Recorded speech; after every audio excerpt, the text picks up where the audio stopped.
up, everybody? This is Terminator Juice, and welcome to the Juice is Loose, number 31. This podcast is entitled The Nintendo Difference, and what we're going to be talking about is what makes Nintendo different, for better or worse. And, I got a few new guests here, and I was going to have an order. You guys introduce yourselves, but I'll just call your names off, and then you can introduce yourselves from there. So we'll start with Rob. What's up? My name is Rob. I run the channel Rule to Review, and it's my first time being on the Juice is Loose, and I'm pretty stoked, so thanks for having me on, and let's do it. Sweet. Good to have you, man. Thanks. And next we got Mike. Hey guys, super long time Nintendo fan for my whole life, and I love talking about Nintendo, and I love being on the Juice is Loose podcast, so great to be here tonight. Have you back. Oh, man. Yeah, how's it going? I'm back. How's it going? Yeah, I mean, it's still, I don't know, I just feel like that title still sounds so wrong. But anyway. What one? But anyway, how's it going? I've been playing Nintendo. I can't wait to discuss here. But yeah, welcome. What's up, everybody? It's the Red Knight, Mr. Active Gamer Life here, and yeah, I'm just happy to talk about the Nintendo difference. Because it's real, people. It's damn real. And this is going to be, fanboy warning. I just want to throw that out there. This is fanboy podcast for sure. Yeah. Except we got Rob here. He owns all three current gen systems, so he's yes. He's here to balance it out. Well, don't forget, I can help level everybody out, but I am still a bigger Nintendo fan than everyone else, so I will represent as I should. So. All right. So. Yeah, just real quick before we get into the topic, I just wanted to mention the Mario Kart 8 tournament last week. I couldn't make it. Had a blizzard here in Michigan, and I had like 2 foot of snow. I had to do a bunch of shoveling and get up early and stuff, so I couldn't make the tournament. So apologize for that. I moved it to Thursdays and didn't even get to race. I didn't even check to see if anybody made it. This week, I guarantee I'll be there. So I just wanted to throw that out before we get to the topic. So, the Nintendo difference. And what prompted this was I was reading a forums topic, and some guy was asking the question. He was trying to make it sound like he really wanted to know, and he just couldn't understand. And he wanted to know what the Nintendo magic was when talking about games, Nintendo games and stuff. And he was really looking for people to tell him, and everyone had a different thing to say. So let's start with that, the game development side, Nintendo's developer and publisher, and let's just talk about what it is that makes them different and why people use the phrase Nintendo magic. I'll start with one, and then we'll move on. I think the thing that really separates them, and I know there's a few other studios that do this. I think Platinum Games is one of them, and that's creating the gameplay first, and also the controls, everything going in, and then they build the game around that. That's Nintendo's absolute number one rule. They always make the gameplay first, and they want the game to be fun. And then they add the presentation, they add the levels, they add the characters and the story after that. And the interesting thing about that is even though graphics and presentation it's not their priority, they still make the presentation top notch. They always have the best looking and sounding games on the Nintendo system. So that right there to me is just amazing that they can put gameplay first but still end up delivering just the most amazing presentation on their console. So anybody else want to jump in? I guess I'll call you out. We'll go to Rob first. Anything you want to add to their game development side? What sets them apart? What makes them different? Yeah, I think what I like about what you just said and what I wanted to add to that is when you talk about how they may be a company that seems to not be about the graphics and the kind of flashy stuff first, but they do make the best looking and playing games on their systems. I think what's really cool and smart about what they do is they do build architecture for their hardware that I think they know that Nintendo's teams will know how to use the best. A lot of people say, oh, it's harder to make a game on the Wii or on the Wii U, and that's why the games are the same on the PlayStation and the Xbox, but they're not going to be the same on the Wii because it's harder to work on that. But I think Nintendo does that very much on purpose to make sure that they and their teams or even like the third-party teams that they work with very closely, like what they did with Platinum on Bayonetta, they know how to get the most out of that architecture, and it shows. Like, you know, Capcom may not be able to make a next-gen looking or playing game on the Wii U, but Nintendo can do it. And it'll stand toe-to-toe with games like The Last of Us or Gears of War on the other systems. Mhm. So that's kind of what sticks out to me, is I think they just make sure that they know how to get the most out of their systems and their hardware, and that's kind of what leads to them making the best games on the market, I think. Yeah, that's good. Yeah. How about Red? You got anything you want to add to the game development side of it? I think the most important thing is that they are actually a game developer, which is like the biggest thing. That's what Sony and Microsoft, they will never be. They can hire all the developers in the world, but the company, like the president of Nintendo had a hand in creating Kirby, for crying out loud. Yeah. So that's where the difference comes from. It starts from basically from the top all the way to the bottom. It's just everybody lives and breathes video games. So even when they work with an outside company, they'll make that outside company go, you know, basically to their A game, to the best of their abilities. It's like when Sakurai said, you know, he was looking for a developer to make Smash Brothers, and he was, oh yeah, the best people to do it basically out of Japan was Namco, because, you know, Soul Calibur, Tekken, and things like that. But I will argue their best work is Smash Brothers. Mm-hmm. You know, and that just goes to show, like, that's the Nintendo difference. It's just something about when you put that I won't say seal of quality, just that Nintendo stamp on the box art, the game just turns automatically into gold. Yeah, I mean, most of the time. have you played the first Bayonetta yet on the Wii U version? No. Have you done- I've played it. Yeah, I've played it. The difference in controls and precision and the responsiveness it's almost like it feels like a completely different game when you Oh, go do you back. mean between Bayonetta 1 and Bayonetta 2? Yeah, when you go back to Bayonetta 1 after playing, I put 40 hours into Bayonetta 2, and it's like it's so much harder, and it's the controls are. you're It doesn't fighting the feel as controls. good. Totally, I agree. It does not feel as good. And it's like, did Nintendo have a part in that?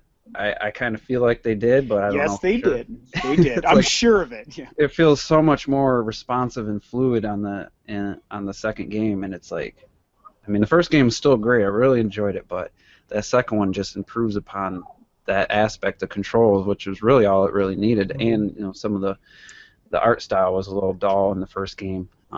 But yeah, you could really tell Nintendo had a part to play in making that game so much better. You know what I'll say to that? Nintendo has a great pride in what they do, and they make sure that whatever they put out is going to be better than anything else out there. So if Bayonetta 1 was okay or really good, then Nintendo, they want to make it great. They want to make it, you know, top quality, best that they could possibly make it. You know, that's why Nintendo is such an awesome developer, because they really care about how we play our games. That's fair. Red, what were you saying? Yeah, I was gonna add that even if Nintendo didn't have an actual, you know, part in the game, you know, whether it feels better or something like that, the one thing that Nintendo did have, you know, factually a part in was that Platinum had basically more than likely a bigger budget, and more important than that, they had endless amount of time to work on the game. Nintendo isn't going to launch a game till it's actually done. Mm-hmm. Yeah, they Where probably Sega will love say, that. hey, we need the game out by October. You know, Nintendo will say, we need the game out by the day that you feel it's done. You know, Yep, that's when we're ready. And that game was done like in September, so like they just kept the date. You know, they're not gonna. It'd be nice if they pushed it up, but they had higher orders. But you know, they gave them plenty of time, make sure it's done, and then they set the date that they thought would be the best for that game to be successful too. Well, It's there like was Devil's some Third. there was some interviews that I heard in like the months leading up to Bayonetta's release, and it was from someone from Platinum Games. I don't remember who. We probably all heard it, where they mentioned how much they loved working with Nintendo. Mhm. They were like, we would have this idea and we would be doing this, and then someone from Nintendo would look at it and be like, oh, okay, like that's really good, but maybe try it this way or this way, and they'd be like, well, damn, that's even better, and then they did that. Did you hear the Wreck-It Ralph story? No, I didn't. That they wanted to use Bowser and Wreck-It Ralph. So Nintendo sent over sketches and concept arts of how Bowser holds the teacup. Like my God! They wanted to make sure that whoever produced, I believe it was Disney or whatever, it was. but whoever used, using Bowser and Wreck-It Ralph uses him exactly the way that Nintendo envisions him to be. They're like Bowser knows his tea. Don't mess up his tea. Exactly. I'm telling you, like they made sure that they knew his mindset, how he would hold the cup, and everything. It's like, whoa, like he's, they don't mess around when it comes to their franchises. That's you know what I'm true. saying? So, Mike, since you're talking, why don't you go ahead and add to the game development side of this? Yeah, Nintendo is just amazing when it comes to the amount of content that they have in their games. They not only keep familiar elements of previous titles, but they expand and create something new, further deepening, the appeal of their IPs. Like for example, you had Super Mario Brothers on the NES, and it was just jumping and collecting power-ups and going on a side-scrolling stage. And then you had Super Mario World, which was an evolution of that, but it was much bigger. The graphics looked amazing, and now you've got a dinosaur that you can jump on, eat enemies, and get all different types of power-ups. Then you had Super Mario 64, where you could go 3D, and that's never been done before, and you had this open-world exploration. And then you had Super Mario Sunshine on the GameCube, where the open world exploration was, beefed up by 100, and the levels were humongous, and now you had a jetpack with water that could hover you everywhere. You could use the jetpack you could use the water pack, like a jet for skiing, or you could use it for hovering or cleaning up pollution and stuff. Like they just keep adding and adding and adding to the same franchise, and it makes games completely different. Then you have Mario Galaxy. And Mario Galaxy was, gravity mechanics and, orbiting and all these crazy different platforming levels. Everything's just different, and the amount of content that Nintendo puts in its games, it's never the same. Every, game, even a sequel from Nintendo, there's going to be something different about it. Like in Star Fox Wii U coming out now, you're going to be able to, see the cockpit. First person, in the cockpit, and one view will be cinematic, and one view will be like that. They're always trying to add something new to their games. They're always making sure that the content is, beefed up to perfection as it could be. That that it's comfortable to play, that it feels right, that it creates a new gaming experience that the previous game didn't have. And this is why Nintendo is just so amazing, because they care about how we feel with the games. They want us to, be immersed in this world that they created for us, and this new, situation per each game. And it's always something new. It's always something they treasure, that they take pride in making sure that the fans have something new, and that the fans can, be amazed, like that nobody can do it but Nintendo. That's the attitude that they take. They're not in it. Of course, they're a business that wants to make money, but they're not in it in the sense where it's like it's all about the dollar, because it's not all about the dollar. It's all about their reputation and how we react to their games. Yeah, that's a great point. And there's a lot of people that say every Mario game's the same, but anybody that plays them, all of us here know that that's just absolute BS. So. Yeah, I hate that excuse, man. People want to say that about Nintendo games, and it's like building off of what you said, Mike, like, yes, they may release one Mario game every year or a couple of years, but whenever Nintendo makes a new iteration of one of their franchises, it's still so vastly different from the previous one that it's still just bursting with new ideas every time. They don't recycle anything. Yeah, the closest thing they ever did was Galaxy 2. I mean, they built upon. Yeah, that was pretty much the same. But they really improved the how you got to the levels and stuff. Well, Galaxy 2 was basically leftover ideas from Galaxy 1 that they didn't have enough time to put in levels in Galaxy 1 that they really wanted to do. Yeah, that just shows how many ideas they have. I couldn't believe it. Yeah, and even then they had the Cloud suit, the Rock suit, which was brand new gameplay. Yep. was nothing That like that in the Yoshi. first one. Yoshi would eat like a pepper. Yoshi.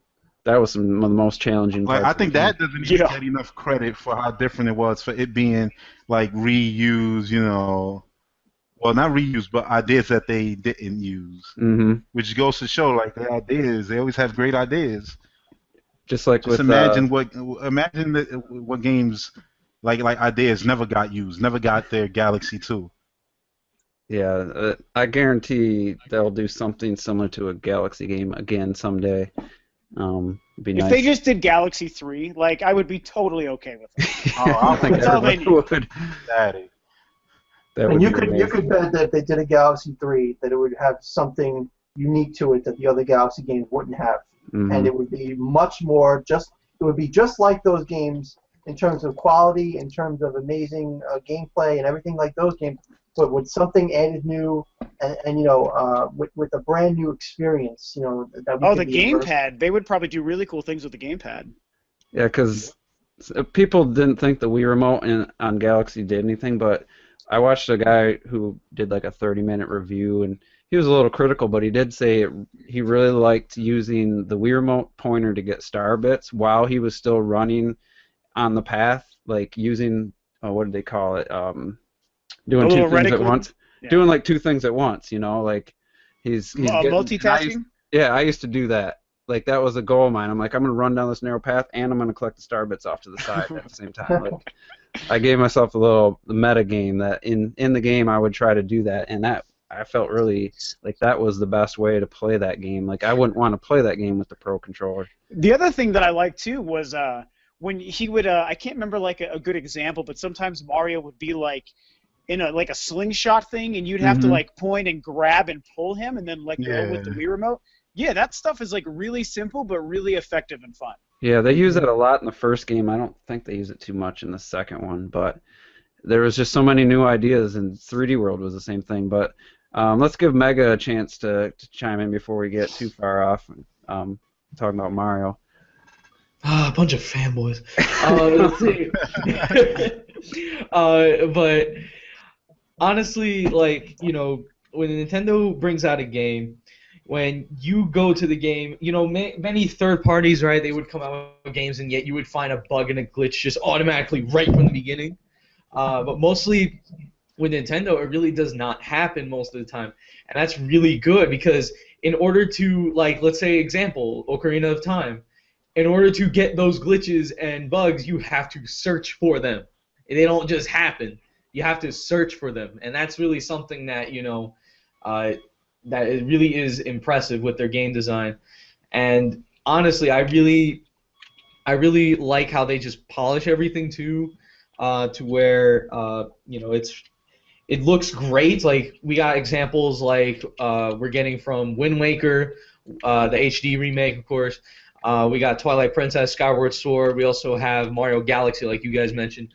We got a bunch of games that just look so good, and whenever you go to play them, you barely get any problems, Of course, not every game is perfect, of course, we all know this, but it's just when you go to a Nintendo game, like, you can barely find anything wrong.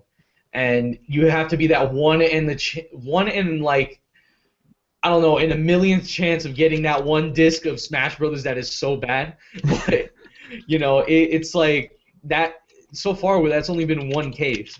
And that's pretty amazing, I have to say. Yeah, So, and I just wanted to point out, I played Ocarina of Time multiple times. I've never encountered a bug. I know there are some, but I've never encountered any. It's mostly the kind of thing that people have like gone out of their way to exploit. Like they find a glitch and then they like do it over and over again, and people used to make websites and stuff about it. But it's not the kind of thing that you like randomly run into and then like, oh, I can't play the game anymore. Mm-hmm. That doesn't happen. Yeah, like, because I watched these speedrunners, they just had their whole speedrun thing this last weekend, during the weekend too.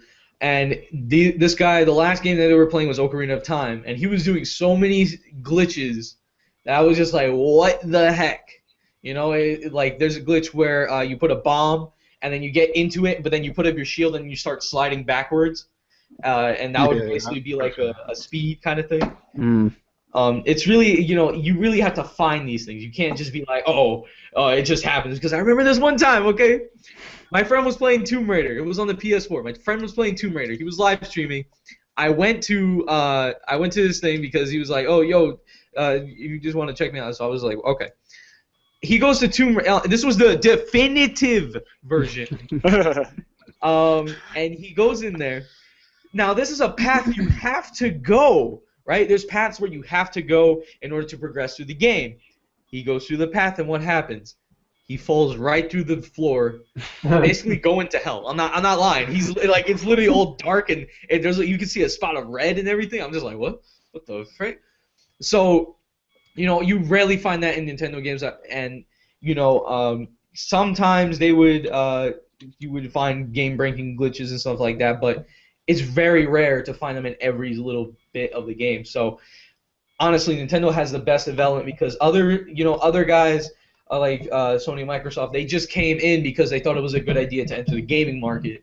But Nintendo, even though they have been doing Love Hotels and that sort of jazz that you never thought they would be known for, they really were going into gaming. Like now they're just a gaming company, and of course now they're a toy company because of Amiibo. But they were initially a toy company. Yeah, they were a toy company, but now they're officially and a card. Yeah, started out as a trading card company. Mm-hmm. Yeah, and how long is it? 1890. Over 100. Yeah. Yeah, it's been over like 100 and something years.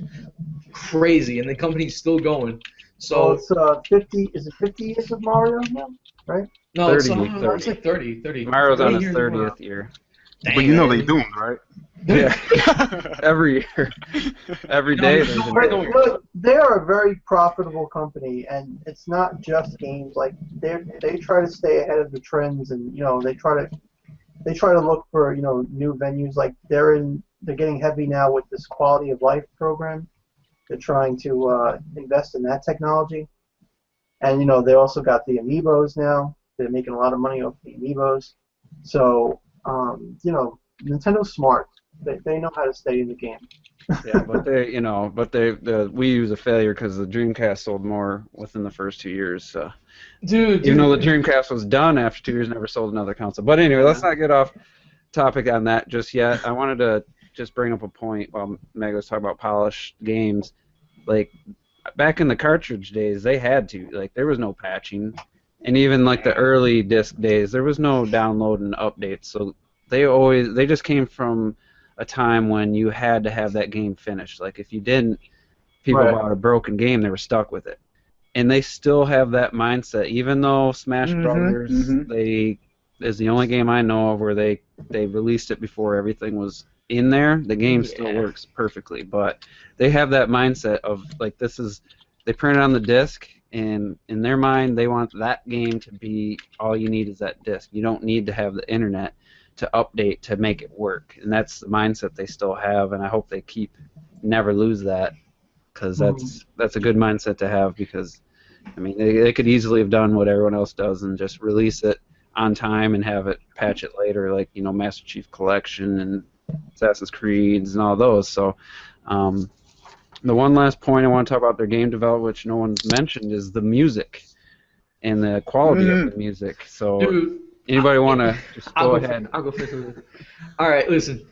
I love when music, especially because I love when they switched when they switched Mario to jazzy, right? Mm-hmm. I loved it because I'm a guy that likes music that has feeling and actually goes with what's happening, right? So when they switched this whole way of switching their music, now what they did at the award show needs to happen for the next Zelda. Just saying, with Imagine Dragons and Koji Kondo. Just saying, that better be for the next Zelda.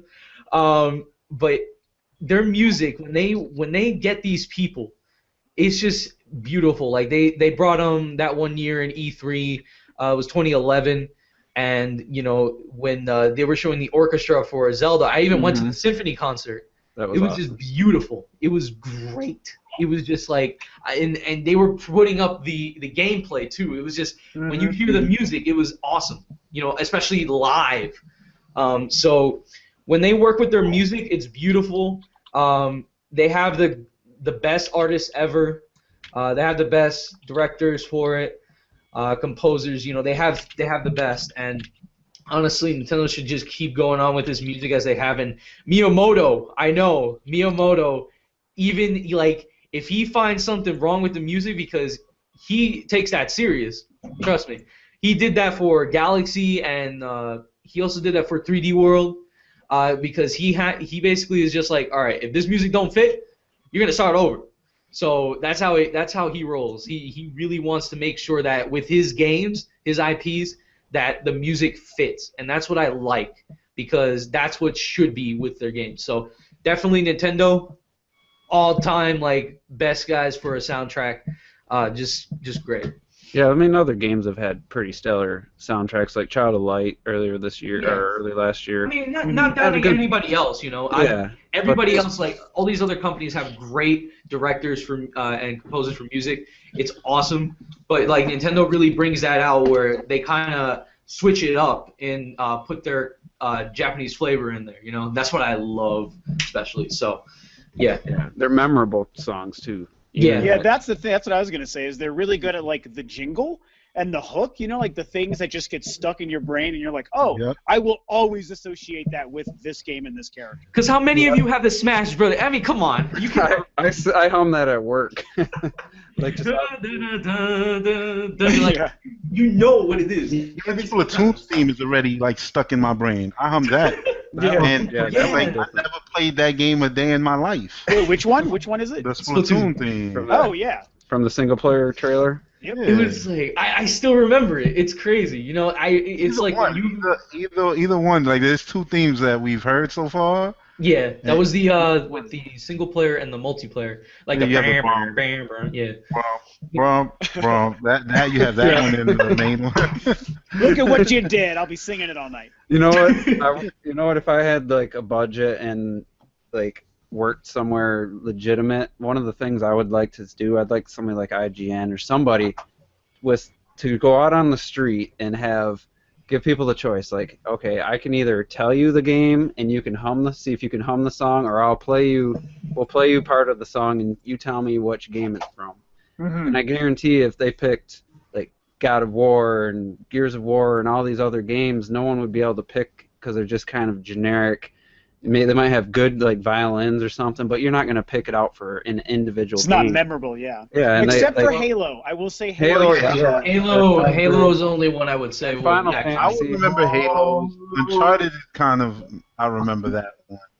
But like if someone went. But Assassin's Creed, I wouldn't know. No. Dude, automatic response for the Mario theme would just be like Mario, because Yeah. that's what it is. Mario and Zelda are iconic. Like, Yeah. sound from both of those games, you know. Those And franchises. there's just they just Even like Star Fox 2, like that's pretty well known.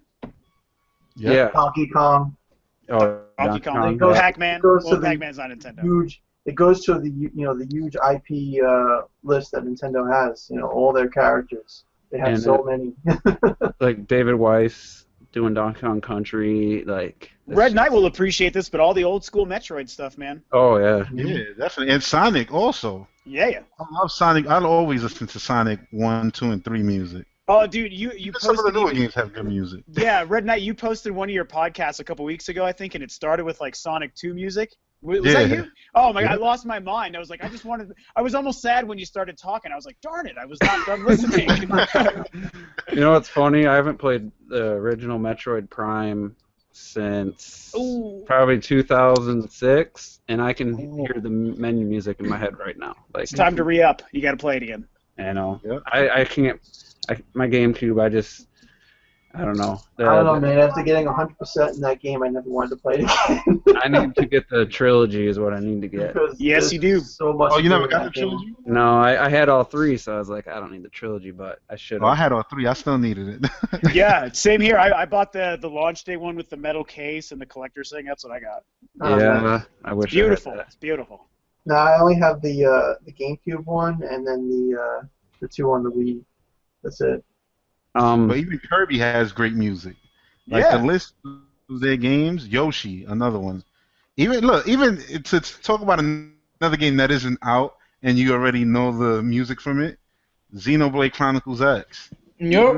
Like that music is memorable. Beautiful.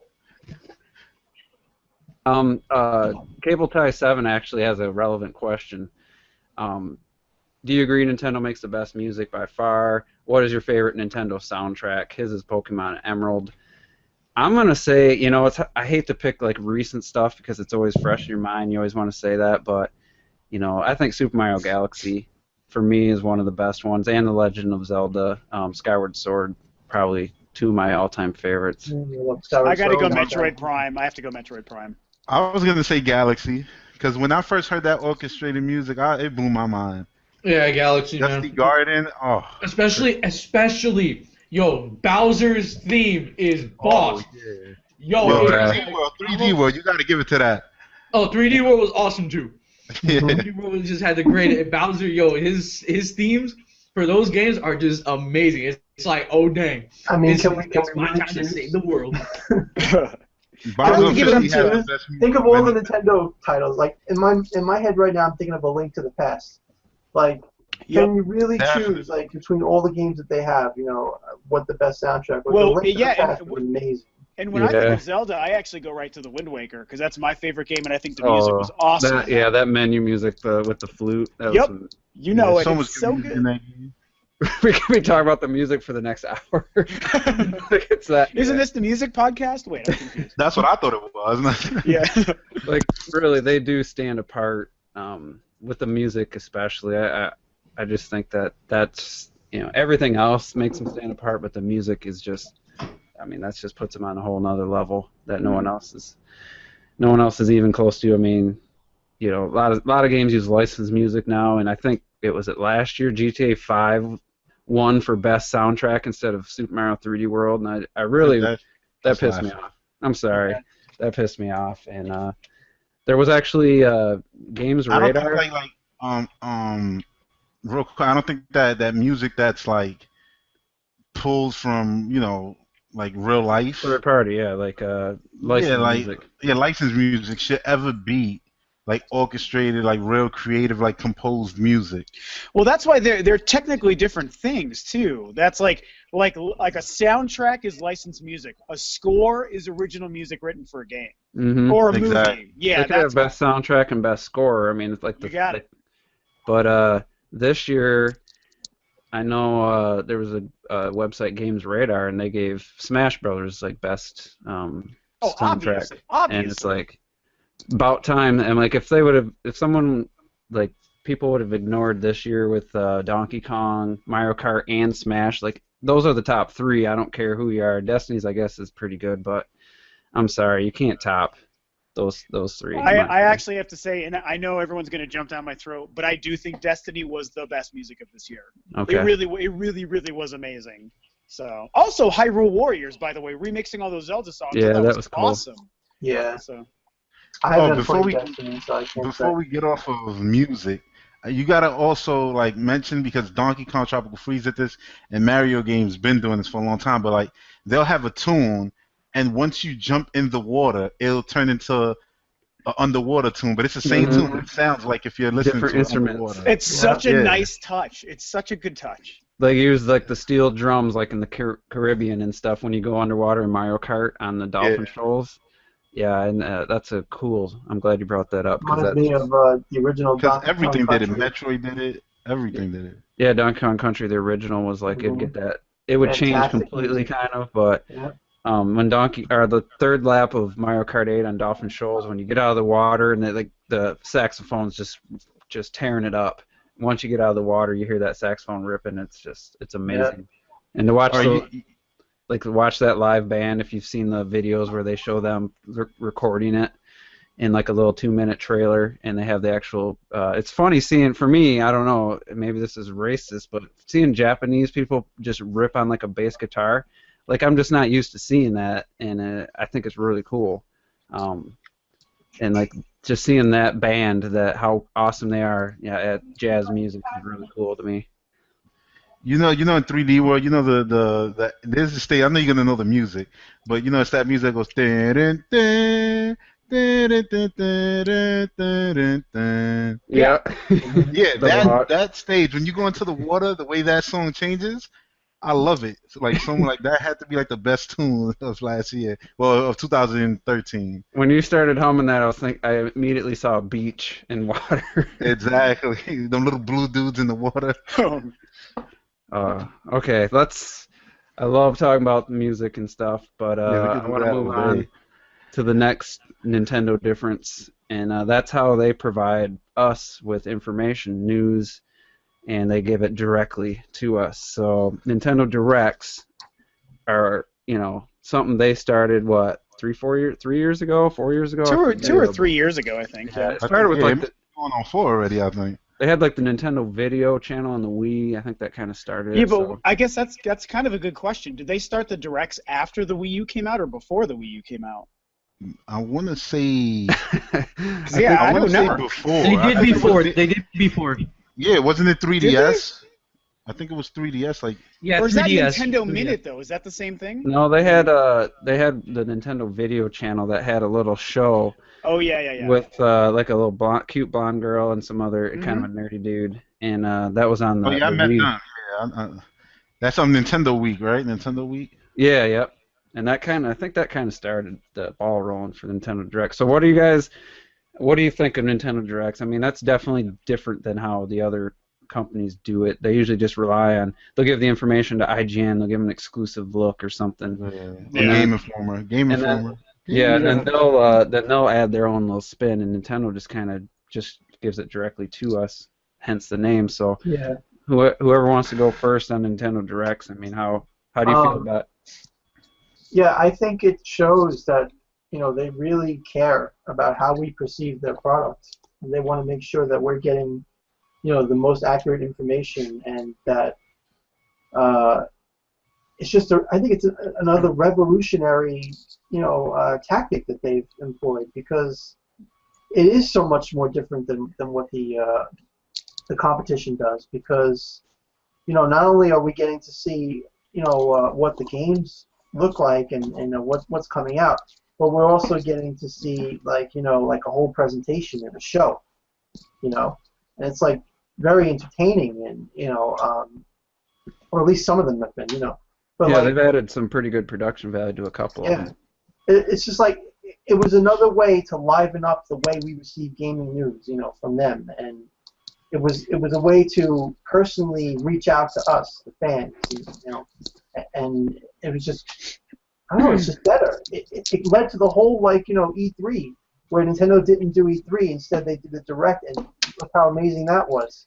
Their Direct ended up blowing the show away. You know what I'm saying? Like way better than E3 anything, because we got nothing but gameplay footage and no cutscenes or CG or anything like that. We got actual gameplay, and we got we didn't get empty promises. We got to see everything they were going to do, and the focus was nothing on only on games and nothing but games. And I think Nintendo's Directs have just been a straight approach to this is what we do, this is the games we make, and we want to show you exactly how we do it, and we want to give you a feel of that Nintendo magic we were talking about. That's what the Directs seem all about to me. Feeling that Nintendo magic. So does it make it a little bit easier for you guys? Like, instead of waiting for E3 every year, we kind of get. I know they're not exactly mini E3s, but it's kind of nice, I think, to get like the little informational video. It's like an update. Coming. Yeah, like it's an a update. video press release. Instead of getting a press release that just tells you, oh, this is what's happening, you get a nice video. It feels exciting, like basically like how would you describe this? I'm trying to think of a way to describe it. It's not a heroin shot like E3. It's like just like snorting a line of cocaine. Put it like that. It's getting your fix. You mean like getting your fix? Basically. Yeah. Yeah. Like, I think that the other cool aspect that I think people don't talk about enough with Directs is it's also really good for other developers. Like the fact that Platinum Games makes this exclusive game for a Nintendo console, and then Nintendo's like, hey, we're also going to give you a half an hour dedicated to showing all the fans of our system and of your game why it's great, and you can further convince people to pick up and purchase your game and support it. Mhm. And that's a cool thing that I would feel like as a developer, they should be really excited to maybe work with Nintendo and get that opportunity. Sony or Microsoft does not give the people that make their games that opportunity to show off their product. Right.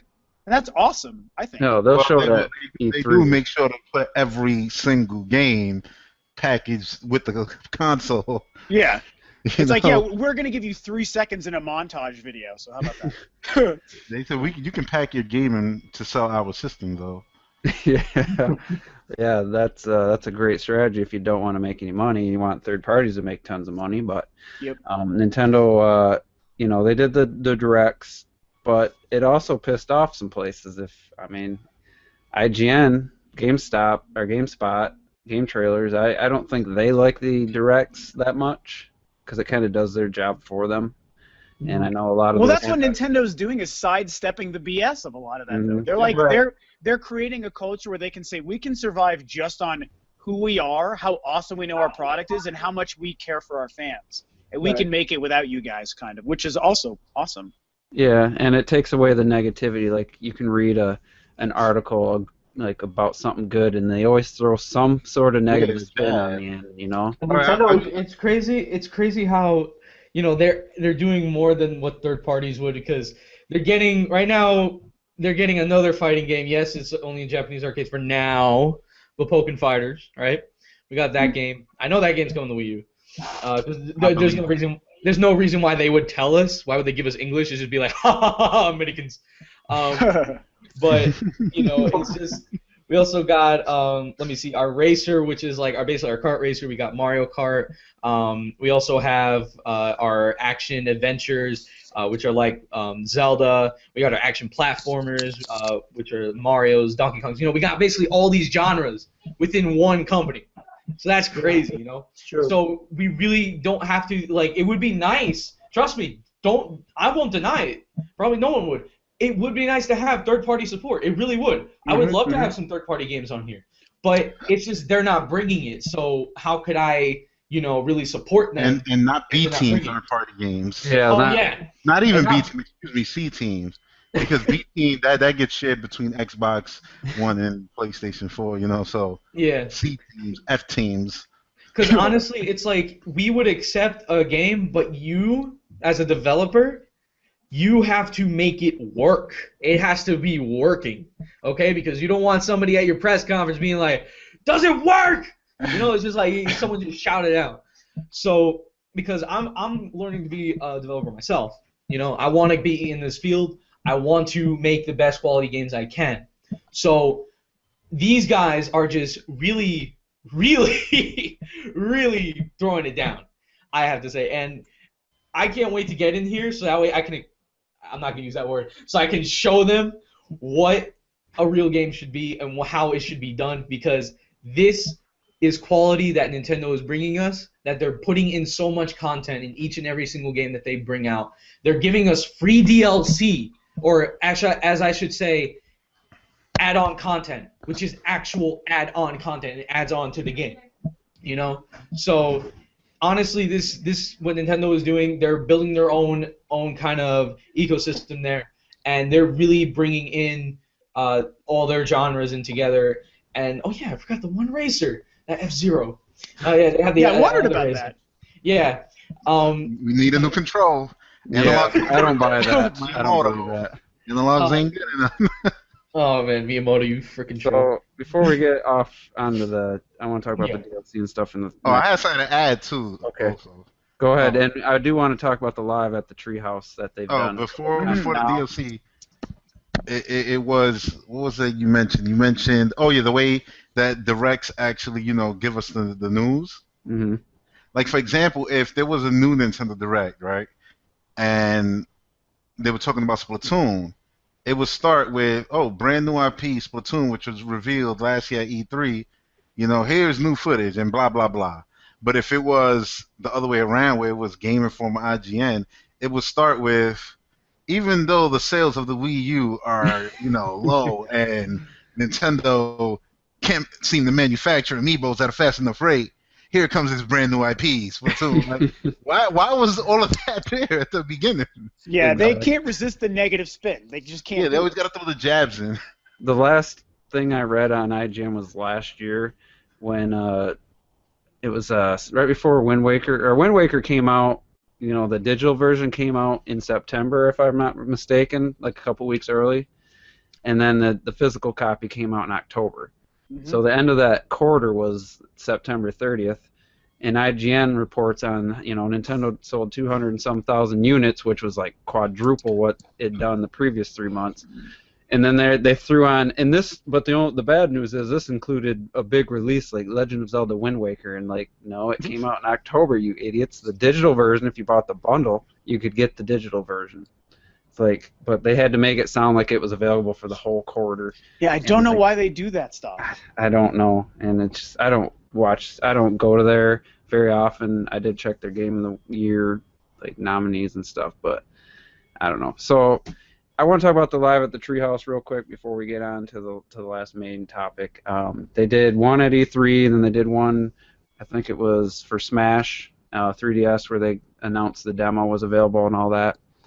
That was just another way. I think that's even a more like showcase for their games than the directs, because you're seeing like the Treehouse people who work there just playing the games, and it's live, and like, you know, there's nothing to hide there. There's nothing scripted and all that. I think that's an even better thing, and that was very popular at E3. I know I was watching people's podcasts, and I'm just like, I'm missing the Treehouse, so I had like just turn off the podcast and watch the Treehouse. So I don't know how you guys felt about the Treehouse. I mean, the Treehouse was just awesome, what they did last year in E3. And, of course, we're going to see it again because it worked out so well. Mhm. And I love how it was just so great when because the way that it's not on a PC, because I know I saw that Twitch chat. That was crazy. And then when they press the home menu, I'm just like, well, there you go. There's your proof. So what they did was great. They explained every single game they went through. They went through the 3DS games. They went through the Wii U games. Even some virtual console, not virtual console, you know, digital games. Yeah. eShop, there you go, eShop titles. So if they keep this up, which they should, honestly, this will be probably the best thing they've ever done. They're actually showing people what's here, what's going to be in the game. Of course, don't spoil everything, but just how the game's going to be and how it's going to play. And I like that they were showing it without doing any kind of secretivity. I probably said that Like wrong. editing, and they weren't like editing out stuff. Yeah, it's a live Yep. gameplay. It's live gameplay. It's right there, direct feed. Pure. You know, it was just crazy. I really liked it. I It's feel like not- the other guys would be way too terrified to let anyone just play their game. Well, let's and just like, Well, There's it's no way- playable, first of all, so Yeah, it's not exactly. live gameplay like Watch Dogs in 2011. That you could obviously wasn't live gameplay. Like, that was a That completely was- sadly, scripted. no. That it was wasn't. so scripted. I It had the was- same feeling about The Division the first time they shown it, and a lot of games, and you know, that's just the way they do it. Batman Arkham Knight, I kind of skeptical that was running actual game. Like, I can't trust anybody else. Nintendo. nobody could blame you for having like reservations now. Because No. honestly, it's like they put, like, let's say the booths that they have, right? They have these nice booths. They show the console there. It looks like it's powered on. They have the blue light running. But then all of a sudden, inside that booth is a PC. Mm-hmm. Mhm. So Oh yeah, it that's- crashed. Somebody was saying last Xbox One or PS4 game crashed, and the Windows 7 logo came up. Like, Yeah. Oh, no way. but they had the unit sitting there, and like you were playing the Oh, actual. God system. damn it. That's so ridiculous. And that goes into the whole Nintendo like you know, just their quality of it's not like it's just not lying, it's being honest. Like, this is what we have. I You know, so we're guarantee not going to you. make it seem better than what it is, because this is what it is. It will be better because it's in development. But these guys, they show you something that they're never going to reach. So all you have now is basically to wait till the disappointment comes. Mm-hmm. And That's the issue. yeah, and that's another important difference. Nintendo shows you where it's at early in development, and the next time you see it's better. Whereas with a lot of the other AAA. Yeah, titles, look at Hyrule Warriors. Like, it literally Oh, got yeah. better as it got closer to release. I think 3D World is the best example of that Oh, 3D World was Wait till you see Devil's Third. Oh Yeah, my I cannot wait. Zelda when we actually see more in the next direct feed. So that's definitely a Nintendo difference right there. They show us the game for better or worse, what state it's in, and then the next time you see it, it's better. Exactly, for better or worse, because Skyward Sword, the situation that happened on stage, Mm-hmm. Yeah. you know, where they got so bashed for that. Every single publication was talking more about that than the actual game, even though they all made sure to put in their articles deep within it. Oh, but on the actual show floor, it played great. Yeah. But the whole Yeah, like that's hidden. so 500 words are dedicated to talking about Miyamoto on stage and it not working, and that hurt the product. When if they did the same thing to the other guys, nothing would sell. Mm-hmm. Because it's like, yeah, well, basically, nothing you saw at E3 was really what you're getting. Enjoy. That's pretty true, and it worked against Sonic Boom because a lot of people were excited for that game, and then E3 came, and like people were like, this game's it's not good. There's no way they're gonna have it ready, and you know they got to give Sega credit. They showed the game as is, and Yep. you know it turned out the way people were saying. But let's move on to the final major point I want to talk about, and we've kind of touched upon this a few times. People have mentioned it, but that's how Nintendo treats the customer base with fair. They don't lie. They give us fair pricing. You know, you put a disc in, your system can be offline, and you put that disc in. You put in Bayonetta 2, and you're going to play the same game I have because there hasn't been an update for it yet. It hasn't needed one. Mm-hmm. And same thing. I think some of the other games had some minor, like Tropical Freeze had one little save glitch on like World 5 or something, like a little something on the level messed Which up. I'm sure nobody here actually encountered. No one actually encountered. There was a game-breaking glitch in Skyward Sword. Yeah, that's if you did something out of. Oh yeah, what third was sequence. that? They fixed it. It was if you defeated the dragons in a certain order, that your save file would become corrupted and you would Yeah, no because you would longer- get Wow. stuck. Yeah, Yeah. but But they sent a patch out for it like a couple weeks after, like 2 and you weeks. could send your memory card to them. They'd pay for it, and they would fix it and keep you and have you right where you left off. And with that, you know, they had a Oh, that's way. pretty cool. They took care of it. It's an inconvenience, but you know that was one of the few times. And But, if I'm not mistaken, on the Wii side of the Wii U, that's like automatically downloaded that patch. yeah, Yeah, and you got to It's realize online. that, you know, back then on the Wii, you know, the Wii wasn't really, you know, made for patching and stuff, but Nintendo, you know, immediately fixed it as soon as they can. hmm You know? Yeah, there So- was the famous there was the Metroid Other M glitch where you could Yeah. like not get this door to open, and the only way to get it fixed was by sending your Wii to Nintendo because they couldn't patch anything on the Wii, which sucked. You know, but that's you know how it actually worked is that they put it on the Wii Shop. You could download it. It's basically a save file, and that's the save file that you have to use. That's how it basically went. yeah, that's how they got around it. Yeah, But- so that was you had to start the game over, but yeah, I would remember say that it was part. worth it because as long as you remembered what to do, so just go back and just do it all over again. That's basically it. And Yeah, but you know that's few and far between. But they took care of Sure. the problem. yeah, they didn't- took care of it. And else, you to give Sony credit, they did give free games after their thing was hacked a couple years ago. But What about this time? Or the yeah. time before that? They have quite a bit. now they just like fuck it. But you know, Nintendo has. They're like, oh, you get 5 days of PlayStation Plus free. Like, Yeah, you won't even feel that. that would Give me make 2 no months. difference.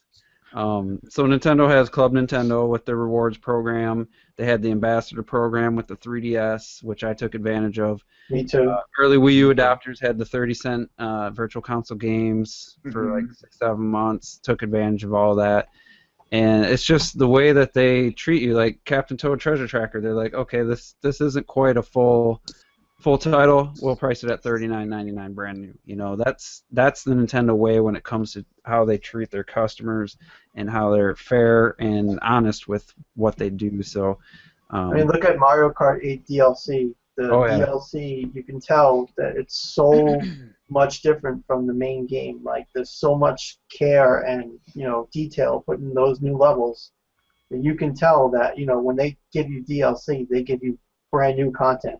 and I mean, at the price, you would expect Call of Duty, that would have been $50. $15, yeah. It would have been 50 for both all the content that they're giving you for 12. So, I mean, they just Yeah, and we still have 8 courses coming in May now, and I'm so psyched for that. I can't wait.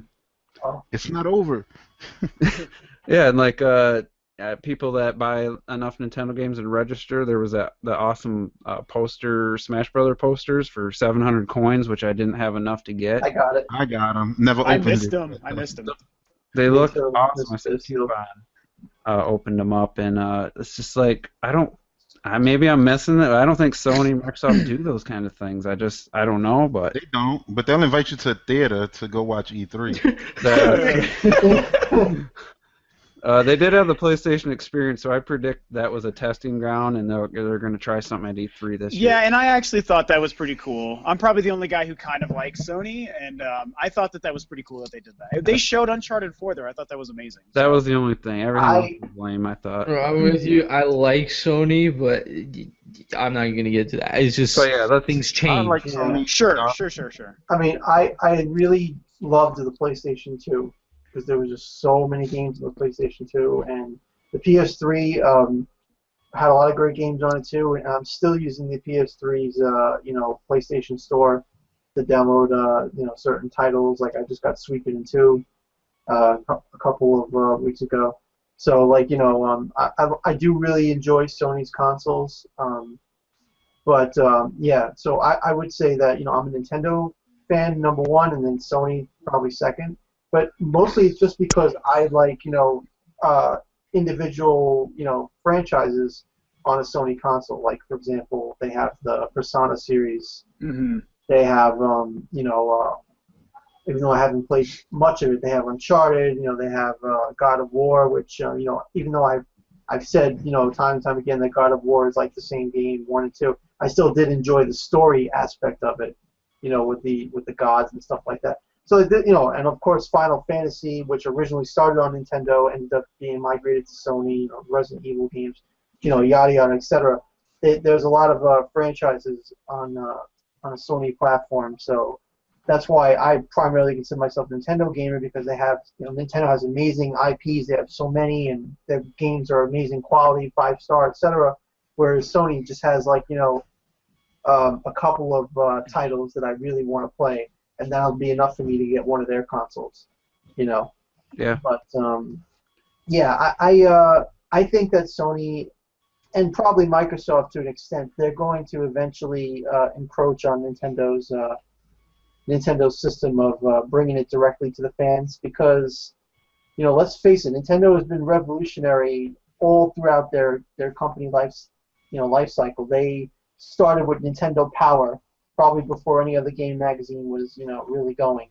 They did they took risks with the Virtual Boy. They took which was virtual reality. They took risks with the Wii, which ended up being a huge moneymaker for them. Nintendo's always been about taking risks and doing whatever it takes to evolve and ensure their company's survival, and that's what I really feel like that this whole Nintendo Direct and Treehouse thing is about. It's about getting ahead of the competition, getting a grasp of a new way of redefining the gaming industry, and Nintendo being the head of it and running it as they see fit. And obviously, eventually, Sony and Microsoft are probably going to jump in on it, because they've done that with everything, with motion controls, with whatever. Everything. So, yeah. You know why I'm saying opinion, it's not going to everything. happen? It's not going to happen for the reasons that we listed earlier. They're not going to do that to the IGNs, to the Game Informers. Plus, they don't have enough first-party games. That's true. So they would need to showcase third-party games, which would, again, hurt Game Informer and GameStop. No, you're right. You're And 100% they right. care about GameStop. So Well, that's- unless they start getting like sponsored, and it's like this week's Sony Direct brought to you by IGN. And then it'll be would that never- kind of crap. And They the would thing never is, call and the thing Sony is, it would Direct. be, well, that would be just be the same crap. it would be named Revolutionary. So Yeah, Sony really doing a brand new thing we've never seen before. Yeah.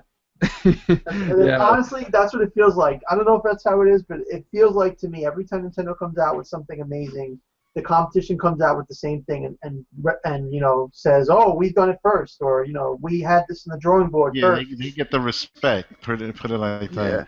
Yeah. Like, So- remember when the move was awesome? When what? When the move was awesome Oh yeah. Yeah, PlayStation. for 5 minutes. 5 Remember minutes. That's so much remember more when accurate. PlayStation Battle Royale was going to be better than Smash Brothers Oh God, never. for 2 minutes?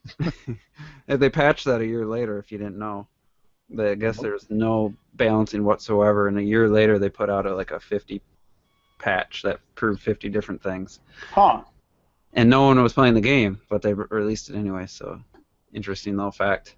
Yeah, I don't know. I kind of like to build off of what you were saying there too, Mike. Like when it comes to how Nintendo does a lot of these things, it reminds me of the thing that we really quickly talked about before we started recording, where I brought up my concept where Nintendo is the only gaming company that is only a gaming company, and I think that has forced them throughout their entire career to make very different decisions, you know, that are very much gamer centric. And so when I think about things like the Treehouse and you know, having live game demos that we know isn't running on a PC like you guys were saying, or doing the digital event for E3, it's like that's an example of the kind of decision that a gaming company only makes. We need to be honest with our fans and our gamers. Like we need to be completely transparent. We need to show them everything every step of the way. Having all this content in a game like Hyrule Warriors and Smash Brothers and like really kick-ass DLC like Mario Karts, that's a gamer-centric decision. They're not thinking about their bottom dollar. I mean, a little bit, but they're not thinking like the bottom dollar first. They're thinking, Right. what will our fans love? What will keep our fans loyal to us? What's good for the video game product we made? What makes it a better game for our gamers? And those are the decisions that they make that the other guys don't do because they're also a software manufacturer and a PC manufacturer and a TV manufacturer. And they've got all these different revenue streams. Nintendo And can't it's mess up mostly the about game. revenue. That's the thing. Yeah. Like Nintendo, their bottom line first is we can't let us making money get in the way of our product. We have to make good products. Yeah, perfectly That- said. Yeah. Yeah, because those the money we'll get from that won't be basically a fluke. Like those people will come back Mm-hmm. because we Yep. consistently keep giving them a great product. I mean, like Nintendo gamers, like we're all good examples. Like we probably would never turn our backs on Nintendo because we know they would never do anything to make us that mad. But you got to believe that a lot of Sony and Microsoft fans, and yes, I do still enjoy those companies enough. Like I'm fans of them enough, but I'm not like diehard for either one. But you have to think that even the people who say that they're diehard, at any time at the flip of a hat would probably turn on them because those companies haven't fought for like a lifelong loyalty like Nintendo has done. And then we kind of show we're the fruits of that because we stand by Nintendo because we know they stand by us. You know, real quick, the fact of that is most Xbox 360 owners were PlayStation 2 owners. Yes. And they didn't own a PlayStation 3. They abandoned Sony and jumped on the Xbox train. and it they're happened currently- again. Yeah, and now some went back to PlayStation, and then some still never went back to PlayStation. It's like they're diehard Xbox fans now. Whether it's because of Halo or something like Gears, they just like the brand. And that's the thing too, like us Nintendo fans, we like Nintendo, but we like a lot more than Nintendo. We like Zelda, Mario, Metroid, F-Zero, Star Fox, Kirby. You know, those are the things that make up Nintendo. Now, a lot of times when you ask Sony fans, Xbox fans, what is it that you like? Call of Duty. Oh, I know, not even. GTA. I like when the logo goes woom Xbox. You know, I like what's his name, Kazurai, and you know, I like Sony. It's like, are you serious? Yeah, like the games could go, Crash Bandicoot could go, Jack and Daxter could go. I'm gonna stay here. Mm-hmm. The only I like really this controller from 1996. I hate that controller, but the only thing they're loyal, really, the Sony fans have kind of latched on is to Naughty Dog, like that developer, Yeah. because that's all they have. Like that's the number It's true. one. They are studio. great though. They are Yeah, one they of the develop- very best. But Well, they also have Metal Santa Gear. Monica. But the fans I'm talking about, Naughty Dog is their number one thing when they bring it up. When they're bringing up Sony or something, now Naughty Dog is the And that's so new. That's like us being like retro studios only. Mhm. Yeah. Like Well, such a new- honestly, Naughty Dog is just the Nintendo of Sony. That's who they are. Like, they're the best developer that I think makes the best, most complete games. They're pushing the boundaries of games in their own way, different than how Nintendo does it. Mhm. And I think they have a lot of the same kinds of qualities that Nintendo does. They just make different kinds of games, but they're very much about Yeah, their. Naughty Dog pushes like They make like platforms. cinematic games better than everybody else in the industry, Mhm. and a lot of people like that now. So they're the best at that. And they made good games that were more traditional. Like Mike said, their earlier games are more platformer, action platformer, and they were good at those too. So they have a good track record. It would at be least. awesome if they started doing stuff like that again. I would just freak out. That'd be so cool. Yeah, We I would wish get I wish excited. it wasn't Last of Us and Uncharted. Yeah. Because even though people want to say, "Oh, this one is more lighthearted," it's like, yeah, they're pretty much like Uncharted could have easily been Last of Us because they already had like monsters in the first game. Yeah. You know, I they love both of those series, but it's very true. It's They really should have true. been a platformer. Because imagine what they do with visuals and them actually say, you know what? We're going to make our Mario for Sony. Because listen, the fact of the matter is Knack ain't it. No. Nope. And or Sly Cooper. You know, none of these guys. So it's like they could have did it. And it's not like they didn't have already a franchise that was pretty liked with Jack and Daxter. And Crash Bandicoot. Yeah, which they killed. Well, they sold that, which was ridiculous. Oh, that's right. Acclaim, I think, had it. Activision. Or Activision, sorry. Thank you. Yeah. So The other thing that bothers me, too, is, like, why companies like that don't want to make games like those. Like, why aren't you inspired to make just a creative, fun, colorful platformer also? I Because don't it's understand. not cool, bro. Well, that's so they make dumb. Little And Big Planet. Look at Rare. Little Big Rare Planet's used great. to I make- love Little Big Planet. Rare used to make amazing, platformer titles with Donkey Kong and Banjo Kazooie and Diddy Kong Racing and Jet Force Um, Gemini. Jet Oh, Force the Gemini, best. and They also had so many games. yeah, I mean Rare had some Perfect Dark. Remember? They had Mhm. so many different franchises under their belt. Rare. And they were did a doing lot amazing. on the And then NES. Microsoft bought them, and they don't make nothing now. You know why? Because people give a lot of credit to Rare. Everything Rare did was thanks to Nintendo because Nintendo's the one who let them make those games. It's gotta be. And Microsoft, you know what they let them make? A terrible Perfect Dark, Yeah. a game with pinatas, and Cameo elements of power. which did that that was game. basically a game that Nintendo was like letting them make. That's on the box of my GameCube. Oh, you're Yeah. right. On the back of it, that was one of the games that with Luigi's Mansion and Smash, and they got sold off by them. But besides that, it's been Connect Sports and Connect this and that, and every year they say, oh yeah, Rare's coming back this Yeah, year. this year the big comeback for Rare this year, 2015. And it's like it Yep. can't because the people Can you who imagine were if- Rare aren't there. No. Rare you isn't imagine if rare no more. It's Microsoft- pretty standard now. Can you imagine if Microsoft got Donkey Kong? Because the Microsoft executives thought they had Donkey Kong when they walked into Rare's offices. Yeah. They're insane. That's ridiculous. Well, they own a couple of the characters from They own some the of the games. Kremlings, I think.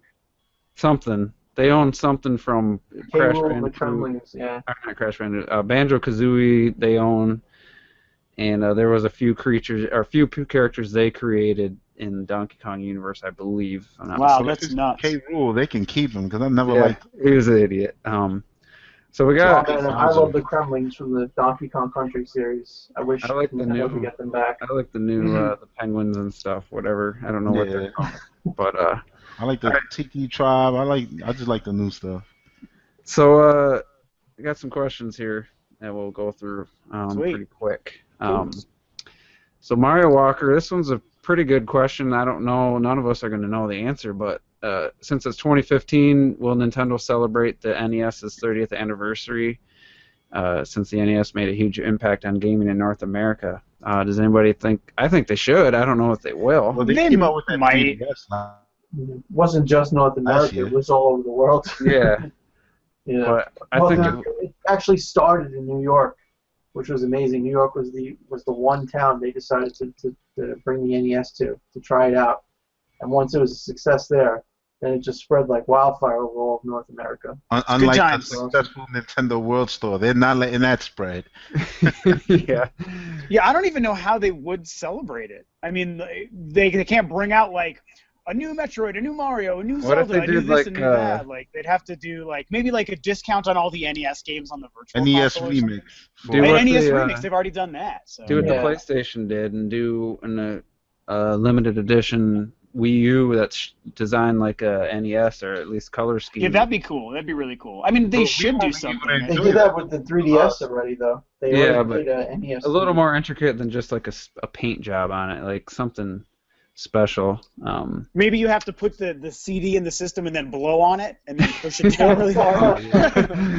Yeah, That would work. but I just think they should definitely do a little during E3 or something, do some kind of retrospect or something. That would be cool. They should. It's a good question, and they definitely should do something. the It's just best hard to way- know what they would do. I Oh, got it. how about a They show- symphony? How, Like, how about if Right. they show the opening of the new Zelda game, and it literally starts with you in the middle of the field, Yeah. and just like And there's that. a little cave in front of you. Yeah, and it's like, yeah, little cave, get a sword, and you go. And it's like, yeah, happy, 30 years. That would be That'd be enough. awesome. I would lose my mind and crap in my pants. That would I'll be so happy. No tutorial Zelda game, yay! The hair on the back of my neck would stand up in my arms. I'd be getting chills. Just Yep. like you were talking about the orchestrated music, I think Mega was during the Legend of Zelda Symphony. Like first time I heard that, like my whole body was just like chills. Like it was amazing. There's some really great YouTube videos you can find of that from people who were like in the front row who Mhm. took it's like so much more powerful because the music is like so much louder and you can hear people getting excited and screaming about how awesome it is. Like those are I would recommend you look them up. They're a lot of Yeah. fun. They're pretty cool. And this question ties into the one we just answered from Cable Tie 7. Do you think Nintendo will do anything special to celebrate Mario's 30th anniversary? You got Mario Mario Maker Maker. coming out. Mario Maker, that's enough. There's going to be something, though. I think there's going to be some kind of... You get pre-order Mario Maker, maybe you get like a Free CD Mario? or something. Maybe I an think they will. announcement of the next one, that would be Because cool. they did a few things for the Zelda. Like they had the 25th anniversary, was it? That they had Mhm. Skyward Sword Sword. and stuff. I love So. what they did for Metroids. Oh, yeah, that's right. That's next year. That's going to be a good year. Something good's coming. Well, no, I believe wasn't it like the 25th last year? And, No, also Metroid Hyrule is 30 Historia. years. Metroid was 80... 86 in Japan, 87 in the States. And they, So they next also year- had Hyrule Historia with the 25th anniversary. Yep. That. Yes. They should make a Metroid Historia. I agree. There's people that played Metroid Prime. I know a guy, and he never stopped to like scan things, so he didn't get any of like the What? story, That's crazy. like Yeah, that's- And the Oh, that's- lore and like the lore. Yeah, Yeah, and that's another thing that I really love about Nintendo is that all the Nintendo game franchises have like a timeline. To me, I Mhm. just love that. I love knowing that the Metroid Prime games take place in like the beginning, or yeah. something Yeah. like that. in And between the original two games and or towards the end or whatever. That I love. I just think that's the coolest. It's like putting a puzzle together, from like the past and the present and the future. It's just like, oh, it's so cool. Every Like, Metroid Historia is going to be missing a couple pages or other ends. No, just kidding. I knew you were going to slam it. I'm actually the gigantic Metroid fan that does like a lot about that game, but I knew you were going to slam it. That's I'm Yeah, the- I had to I'm throw a jab in there. I'm the fake Metroid fan who's never played Other M, so you Well, should try it. play it. I do think everybody should play it. I know. I bet there's a lot, actually, Terminator Juice. I bet there's a lot you'd like about it, because as far as like just an action game, it's actually a really good action game, and it Yeah. looks pretty good for being a Wii game too. I It's just got really wish- good graphics. I don't want to use that little D-pad. That's my thumb gets so sore using that damn thing. It's not so bad. You have to watch. Okay, a couple weeks ago, I put up 4 parts of a Metroid Other M playthrough where I played the first couple hours just to kind of talk about it, because it's like, okay, everyone hates this game, and I'm a Metroid fan that doesn't hate this game, even though it's not the best. It's okay. And one of the things I talked about was that exact thing, because when that game came out, and Red Knight, I would like to hear you talk about it too, because I know you're a Metroid fan and you hate Other M. So I'm curious.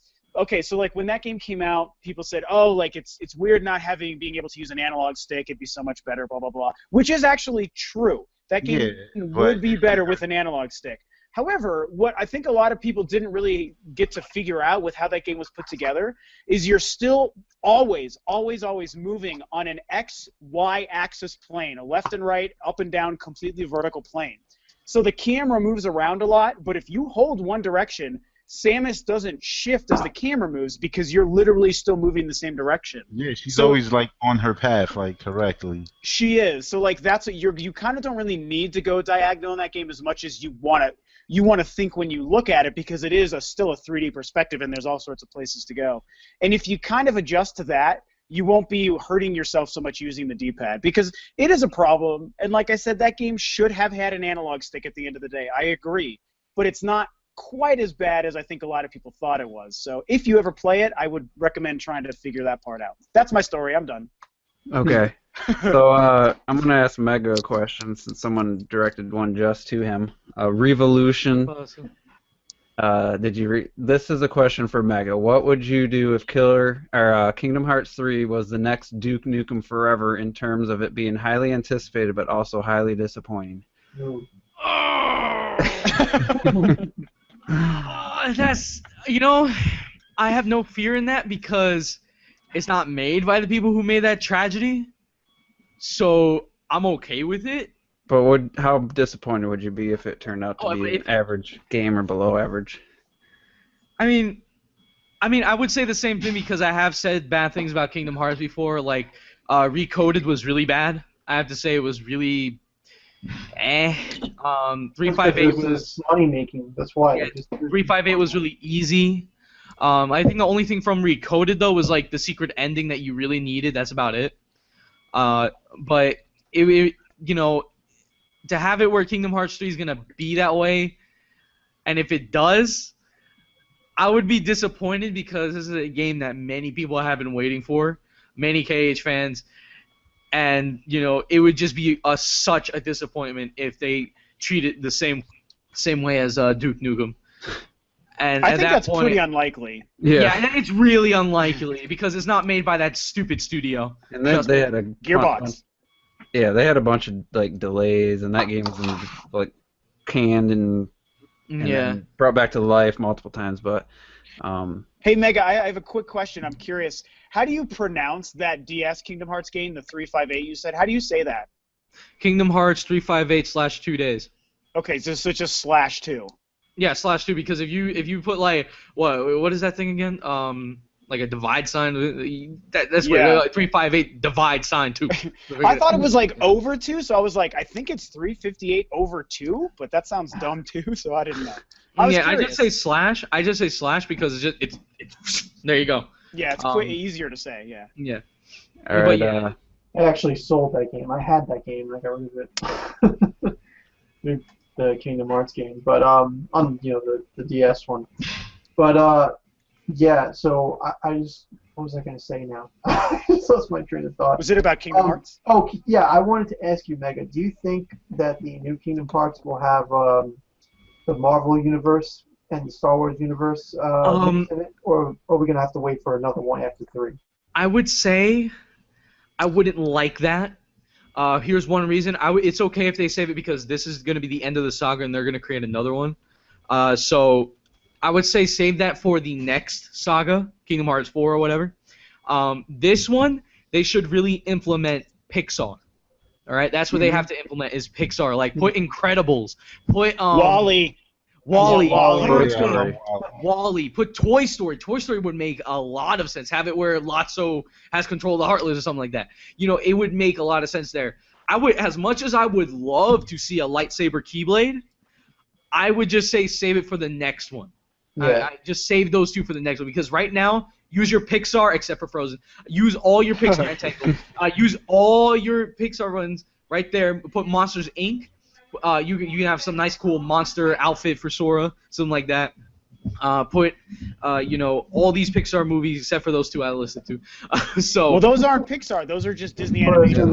Disney animation. Okay, then. I knew I was going to regret asking that question. What you did. Put us in the sea with Nemo. Nemo, I wouldn't really put that there. I would say more of just putting like Incredibles, Wall-E, Toy Story, or what's it called? Monsters Inc. I would say put those in there. Go the extra mile. Ice Age. Go all that crap. That's not. Ice Age. That's Ice DreamWorks. That's Yeah. DreamWorks. Yeah. Be honest, you wish it Oh, was okay. exclusive to Nintendo so it could have all the Mario characters in. You see, I wish I had every character ever. That's what I'm saying, in a though. cartoon. Like, it's really good that they've got Marvel and Star Wars Wars, yeah. now, because literally the idea of Kingdom Hearts being that there's like an infinite amount of worlds, right? Like, so now they really have so many choices that they can actually show us. You know how many characters there are in the Marvel universe? I think if they're smart, what they would do is actually just make like a Kingdom Hearts Marvel game only, and then a Kingdom Hearts Star Wars game only. Because that would make so much more money for them. They could actually like split it up into all these different adventures, and I would be cool with that. Like if it's just Kingdom Hearts and Marvel for one huge game, that's enough to cover one game. And same with Star Wars, so that would be kind of cool too. Yeah. I mean, that's kind of true with Marvel, but they're in the same universe. Yeah. So they really be going to worlds. They would be going to like Africa and you know, America and stuff like that. America. So Marvel yeah, America. I would love to see a different art style though. Like if they did do like just a Marvel Kingdom Hearts or just a Star Wars They Kingdom Hearts. actually do this where, because they did it with, and this is the last thing, don't worry, Terminator. Basically, where in Pirates of the Caribbean, that world, the world of Pirates Caribbean, they made it where they had the style of the characters for Pirates of the Caribbean. They had them in like some kind of real world looking kind of art style, while This they still what we had. need another cartoon game to become realistic and generic. And for Sora, Donald, and Goofy, they stayed the same. They stayed the same, except you know it was a little bit darker. That's about it. Like the color tone or the But light. they also have Disney Infinity that has a lot of those characters. You I guys mean, are bringing up. I don't think they would use Disney Infinity because that's kind of its own thing. I'm just saying, yeah, a lot of the characters you guys are hoping to meet Kingdom Hearts, they're using and getting extra money for figurines that you have to buy to play those characters. So, Oh, heck no. Teresa Hammond says it's not slash, it's over. You say the name. I was right. Haha. Yeah. Dude, I say slash. I don't know. I don't see how it's over. But Well, you're whatever. just an 18-year-old. You don't Maybe know. that's a fraction. What you talking about? You're just a kid. That was So I just came out of school. Thank you very much. I got a question for Rob. Yeah. I got rid of it, but it was up today. Nintendo they didn't renew the Virtual Console trademark, and someone asked, I think it was Tony Karan, what our thoughts were on that. Someone asked that to you, that Nintendo they didn't renew the Virtual Console trademark. Yeah, I saw while I was at work. I checked and saw just a quick blurb about that happened, and it's weird because I think at first you want to go negative, like, oh god, what does this mean? It's all bad. Nintendo's screwing up. The Virtual Console's going away. My hope, and what I also really think it is it's going to be nothing more than they're just going to go with a different name or stick with the I have new eShop. news on that. Oh, what's up? What is it? Supposedly it's just for print, like I guess for paper. I don't know what that means. So I guess they still own it. I guess they're just not. But I mean, when do you ever see Virtual Console written on anything? Yeah, you know what? Actually, interesting. it's That's interesting probably because why they let it go. what's always what I'm bothered thinking. me is that when you're on the eShop, like for a while, until recently, it was really hard to find Virtual Console games. Like I just wanted to find like all the Super Nintendo games or just all the games together. And because there wasn't like a Virtual Console button or a way to go right to that always bugged me. You had to like. There is now, isn't there? And there's like an NES, a Super NES, and a Game Boy Advance button, which is great. But it's like now they don't really need, I guess, the name Virtual Console. So it's weird, but I don't really think it's going to be a bad thing. They might just change the name of it. So basically, I could write a book and I can call it Virtual Console. Yeah. Go ahead. Your dream can be realized. So here's a question. I think Red Knight's best suited to answer this. From Cable Tie 7. Do you prefer the 2D Mario series or the Donkey Kong Country series? Wow. Just That's ask tough. me to choose between my favorite children. Oh. The smarter one. I know right away. I like the one with the jumping. No, but seriously, if we have to go, obviously with the retro versus the new Super Mario Brothers, even though I do love the new Super Mario Brothers games and I'll defend them, I'll defend the bops all day long, but I'm gonna have to go with the Donkey Kongs. Because I never was much of a fan of the original trilogy. Like I liked them enough, but not as much as I like the new ones. So Yeah, I like New Super Mario Brothers U is my favorite 2D Mario game, followed by Super Mario World. Everyone loves Super Mario Bros. 3, and it's a good game. I just felt like it was, I don't know, the levels were really short, and it just didn't grab me like it did everybody else. So, but I still say I'd rather have, as Retro's making it, I'd rather have Donkey Kong Country over 2D Mario. Is that the question? Is specifically Donkey Kong Country, like all those Donkey games? Kong Country and 2D Mario. 3D Mario is greater than Donkey Kong Country in my When you say mind. 2D Mario, you mean 2D Mario as in Platformers. like on the Super Nintendo? I think New, just period. New Super Mario Brothers U, New Super Mario Brothers Wii, Super Mario World. Yo, I mean that's totally different. Super Mario Brothers World is totally different from the new Super Mario Brothers U. I know, but it's a 2D It's Mario still a game. 2D Mario game, though. Yeah. Yeah. Well, That's a hard question. I really love the old school Donkey Kong Country games on the Super Nintendo. I don't know if it's nostalgia or what it is, but I've had so much fun with those games. You know, hours and hours of amazing platformers, and you know the graphics, the way they look, the art style. It was an amazing experience for me as a kid. So, as far as the new Super Mario Brothers U series, like I would say, no way that doesn't come close to the old school Donkey Kong Country. I would even argue that Donkey Kong Country is better than the new Donkey Kong from Retro. That's just how I feel. I love the old one. Blasphemy. I totally agree. Even though I love Go the back retro and play stuff. them, and then Yeah, go back. I recently played them, and they just do not hold a candle.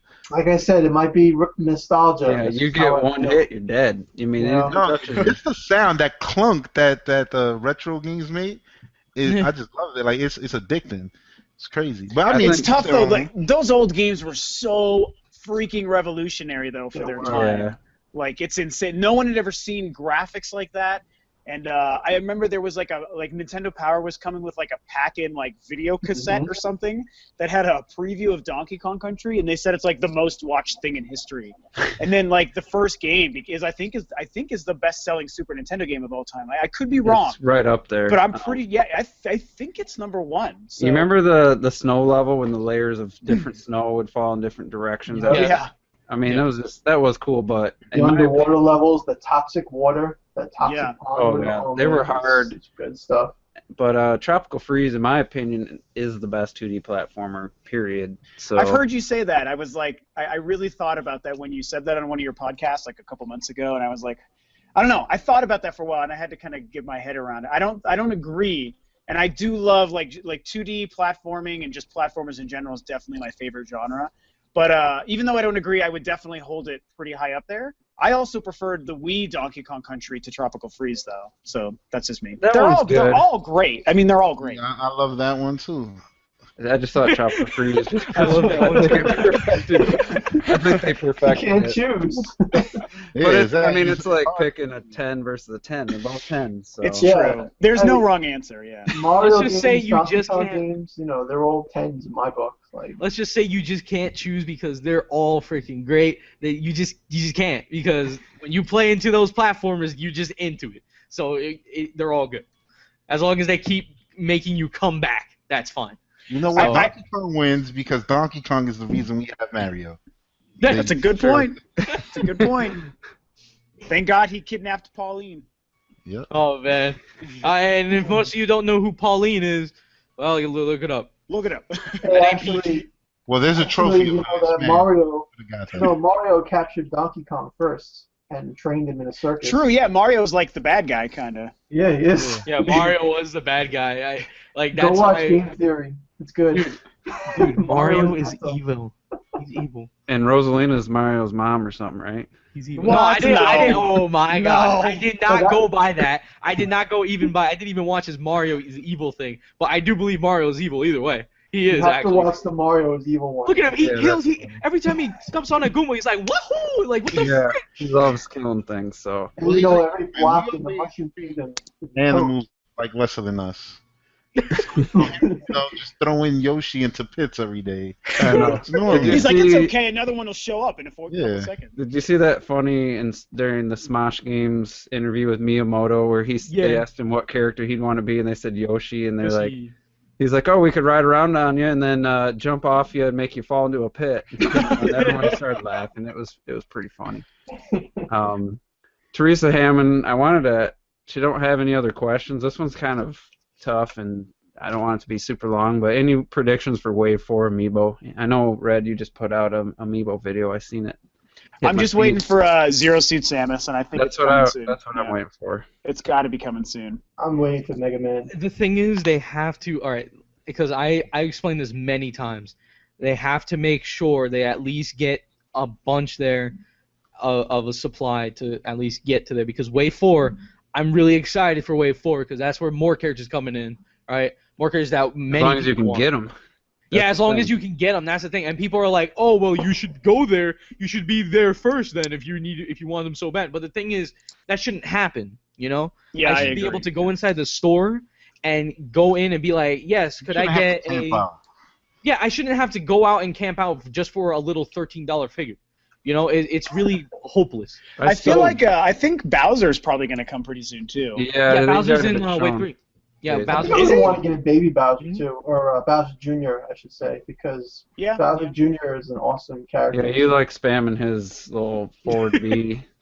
Like many. Wario, I bet we'll get Wario. There's many in Wave 4 that I'm hoping comes in, which is basically, let's say, Lucina, Palutena, and Pac-Man, and They also gotta have Palutena, I would think. Yeah, I think so Palutena. too. Yeah. And let me see. I've never seen Captain Falcon or Pit. To celebrate. Let me ask you something. Like, do you guys feel like you have to buy?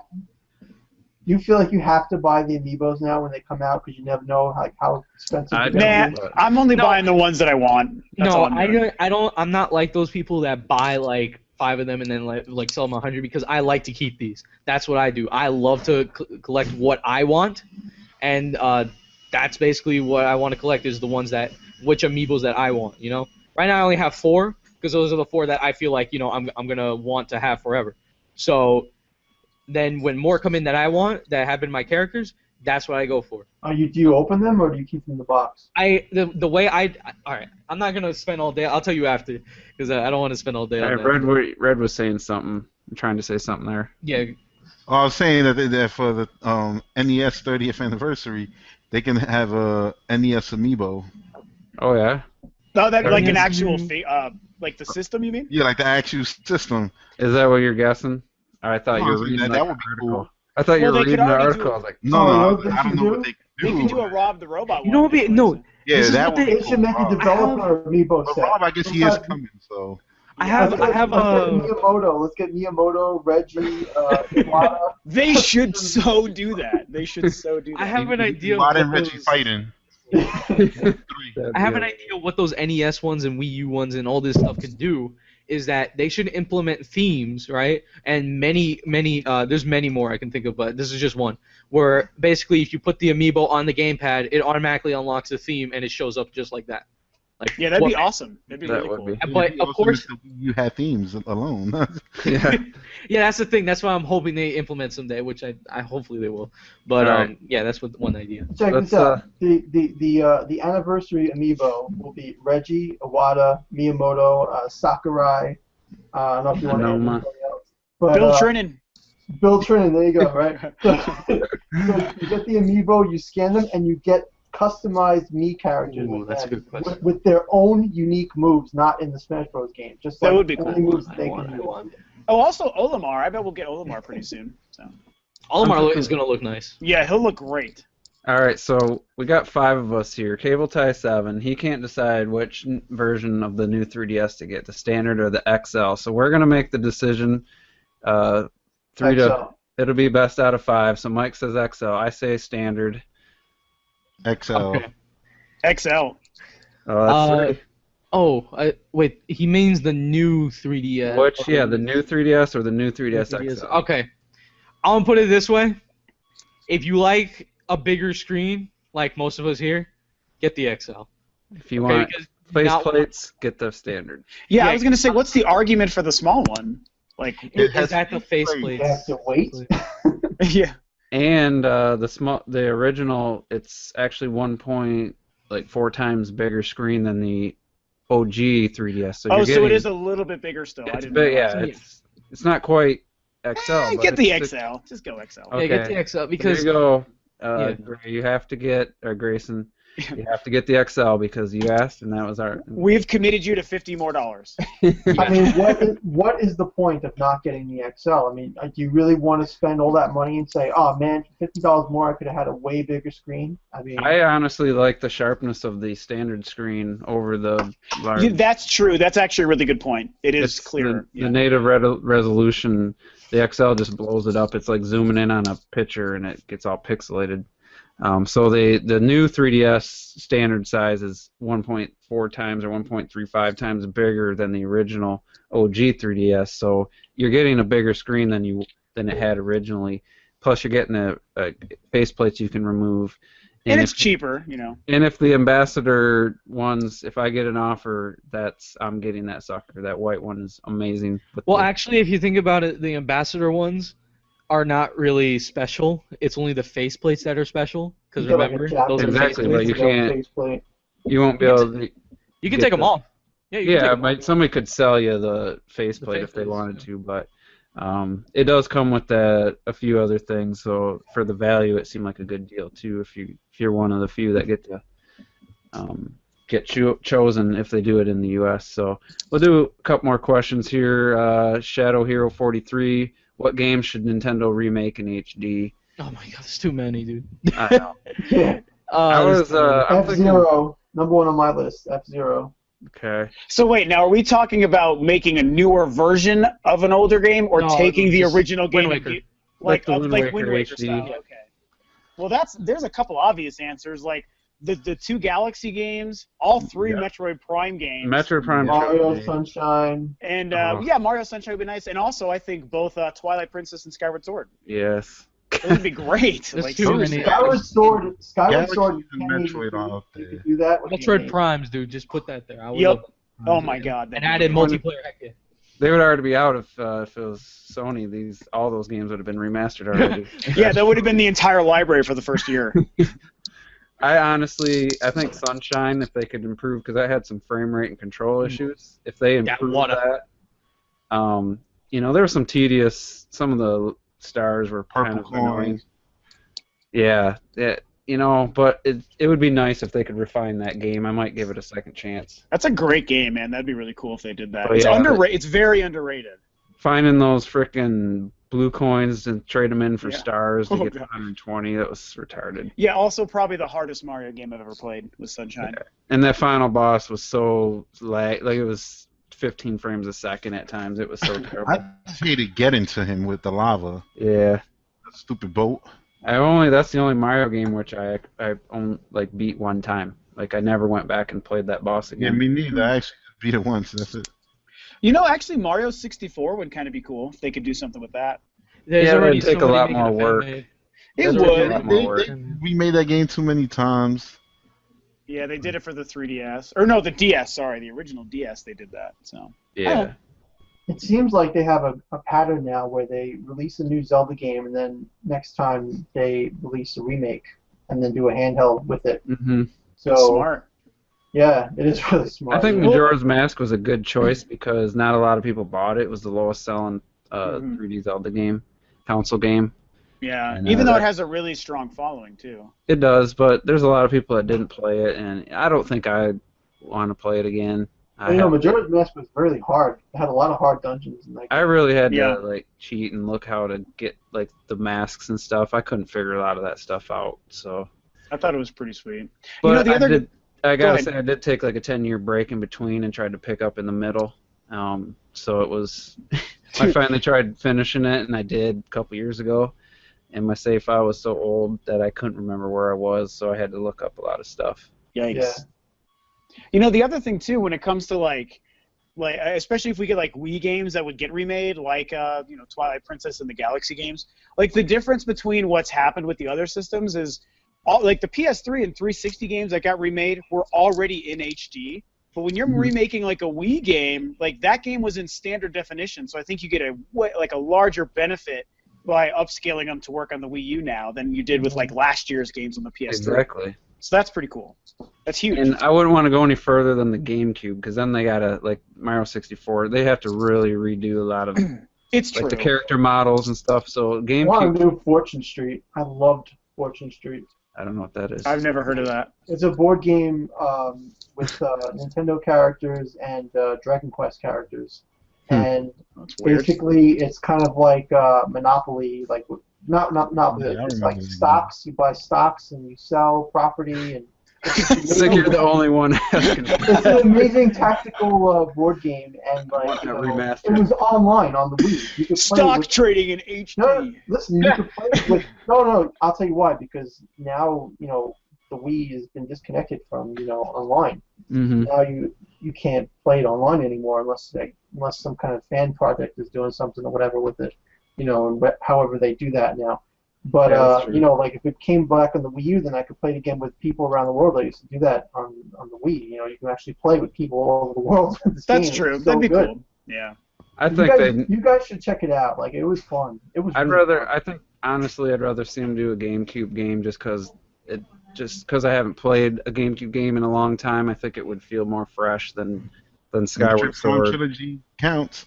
Yeah, Yes, it does. I Yes, would it love does. to play Metroid Prime again with In like HD. Oh, in man. HD with pointer controls or the gamepad for scanning. That. Oh, that'd be amazing. We can So, dream. this- Also, Eternal Darkness for anyone who never played that game. Yeah. Oh, baby. Yeah, that's good. Amazing. Ezra Quinn. I don't know who owns the rights. I think Nintendo still owns the IP, but That property, maybe. I don't know. That Also, guy's the a- Resident Evil yeah. remake. Oh wait. that runs that 14 frames a Sorry, second. I had to do it. I'm sorry. Like, that's so funny. Like, I've been saying this since they announced that. That was a GameCube game. The Wii U is the closest in architecture to the GameCube, and it's the only system they didn't port it to.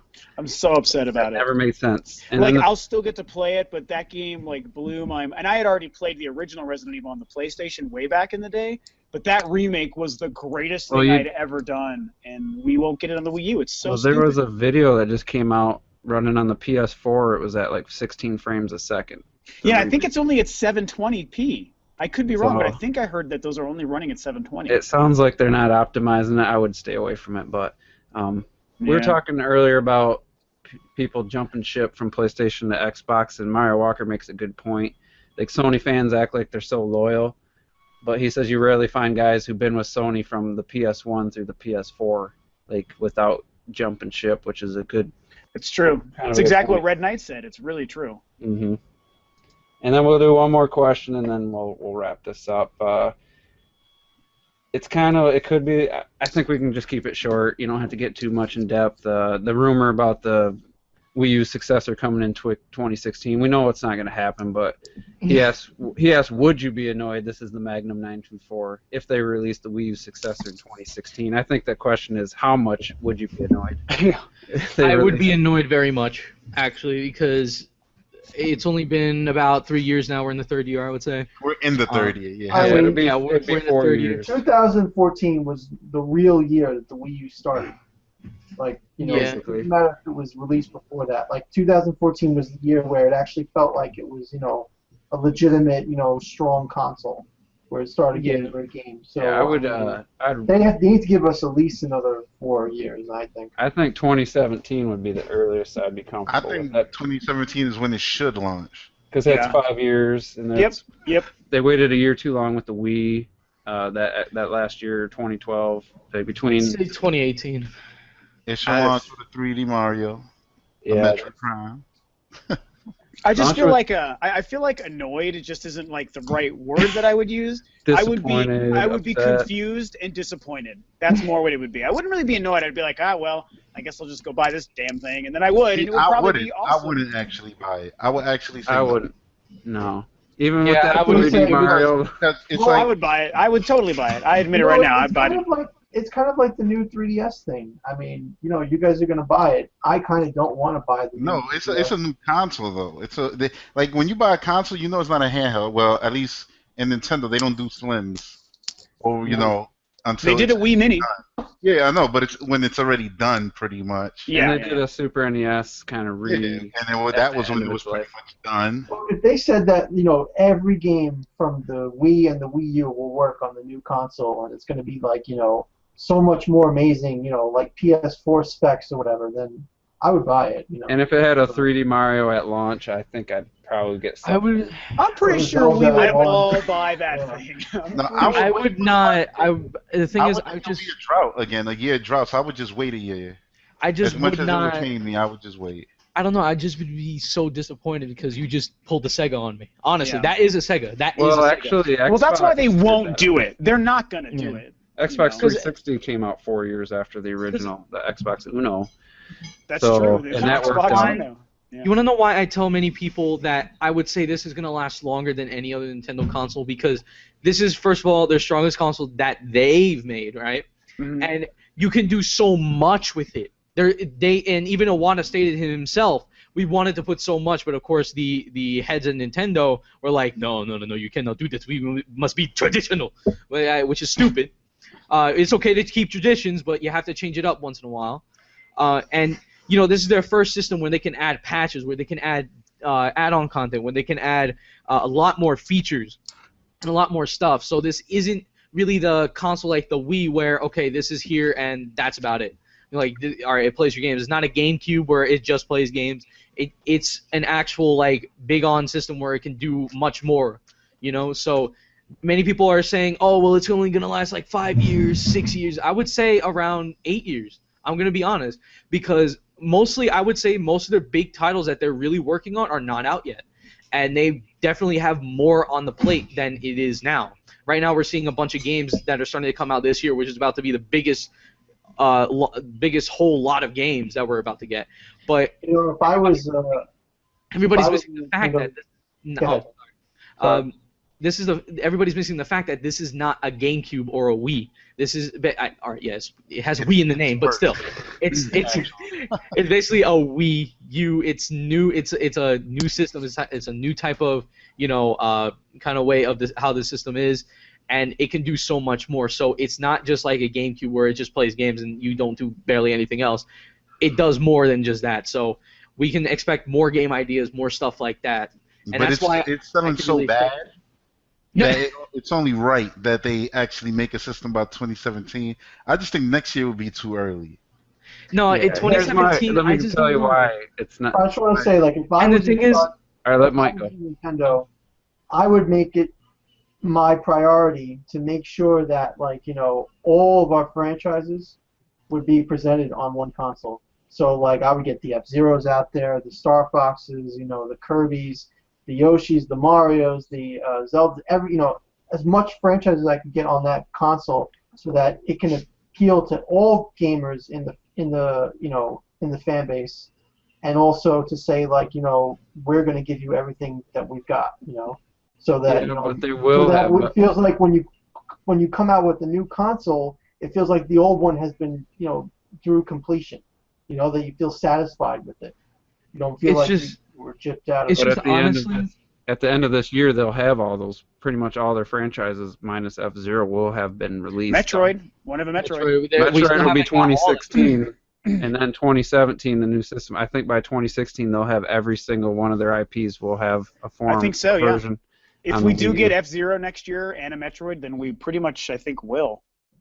The thing I is, though, hope so. the problem with Nintendo is they sometimes like to go first, and that's the wrong idea. Because yes, they can make a powerful system that is on par with PS4, but that would make them actually less powerful if you think about it. If you're going by power, because then when the PS5, or if they even plan on doing, it would actually be better than what that system is, and Nintendo would be, of course, the first ones to come out.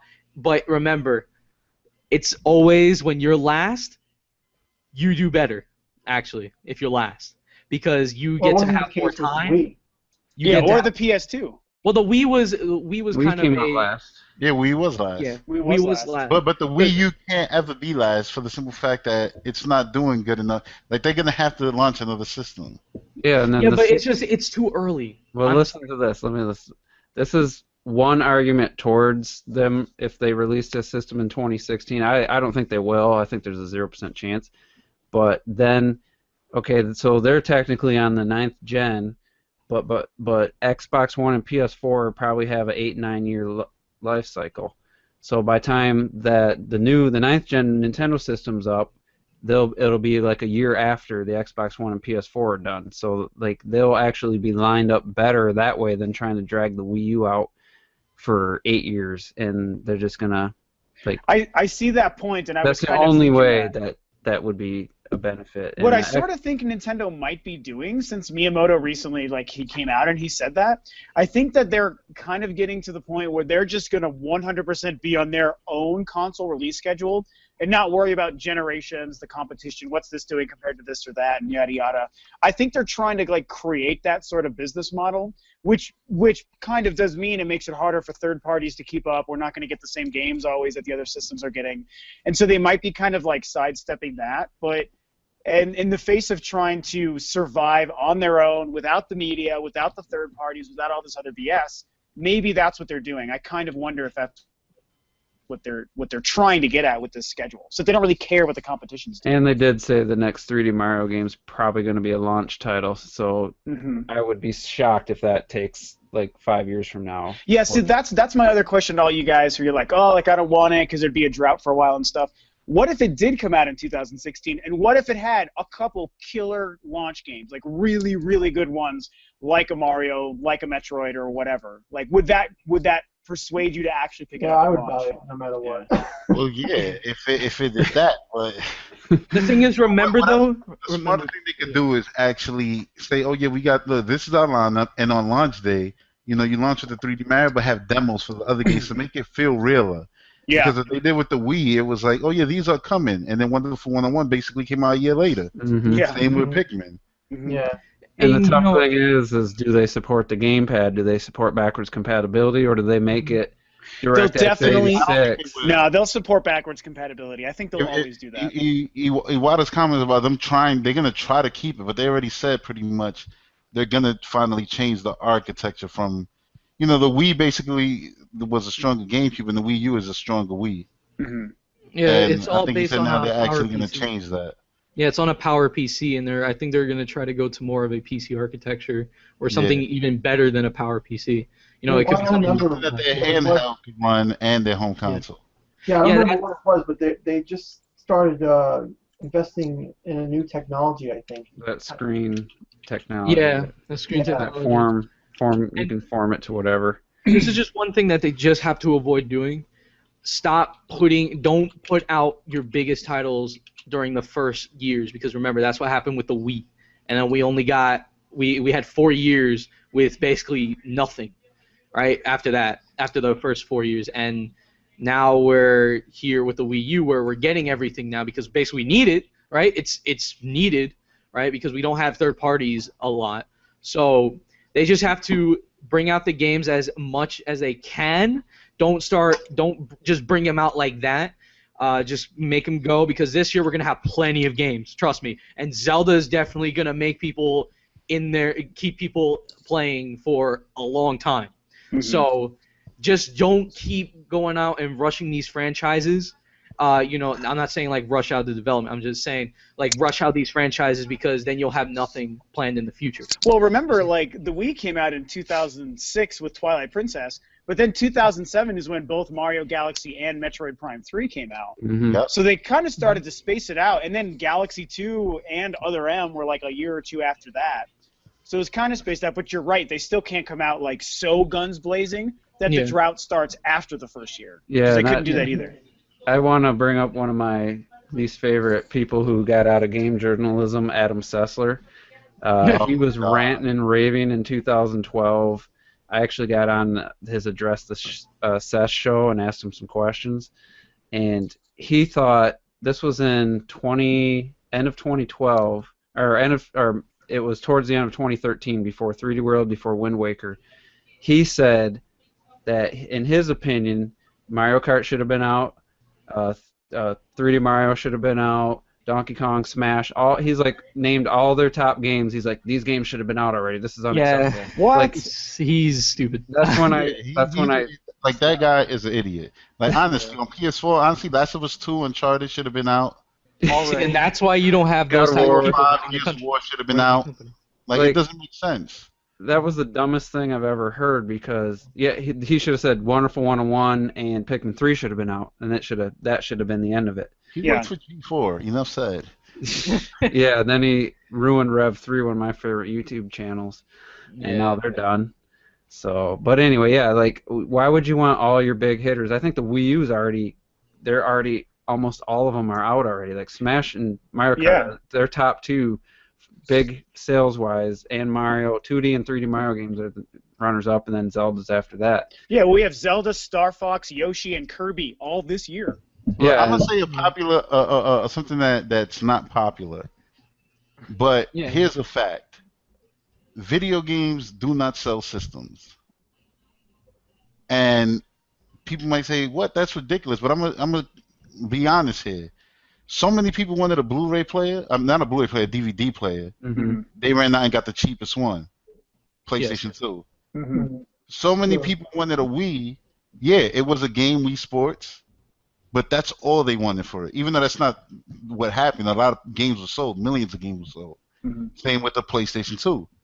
But it's always this major gimmick that leads it to become, that explosion of a popular console. hmm PlayStation 4 right now. There's no standout product on that system. Nobody can argue that. But it's selling ridiculously just off of popularity, word of mouth. It was like that February event they had where really they show nothing, and people was like, "Oh my God, it's gonna be the greatest system ever." And I was sitting there wondering, like, what did you see? Their marketing, it's because their marketing is just, and we can all Yeah, agree, it's their that- marketing it's is that amazing. Yeah. Right time, the perfect weather, lightning strike, and you became the Flash. Well, and it was also the hype from that first E3, man. I'm telling you, they're still riding that, I think. Yeah, they're no, still that's what I'm writing. saying. It's all of Yeah. that. It's all Yeah. hype. Like video games, like games, because let's be honest, the Wii U has a lot of quality. And in the year where most games came out on other systems that were, like, a lot of games came out that were broken, you would think the Wii U would be selling a lot better, but it doesn't. Yeah, it only sold 40% better than it did the year before. Off It's TV just- play, things like that. Like you can do Netflix, you can do Amazon. It's like really you can do so much, and there's no excuse. It's really where I see, because I own one, and every single time there would be that third-party game or any kind of game in general coming out, it could even be an indie game.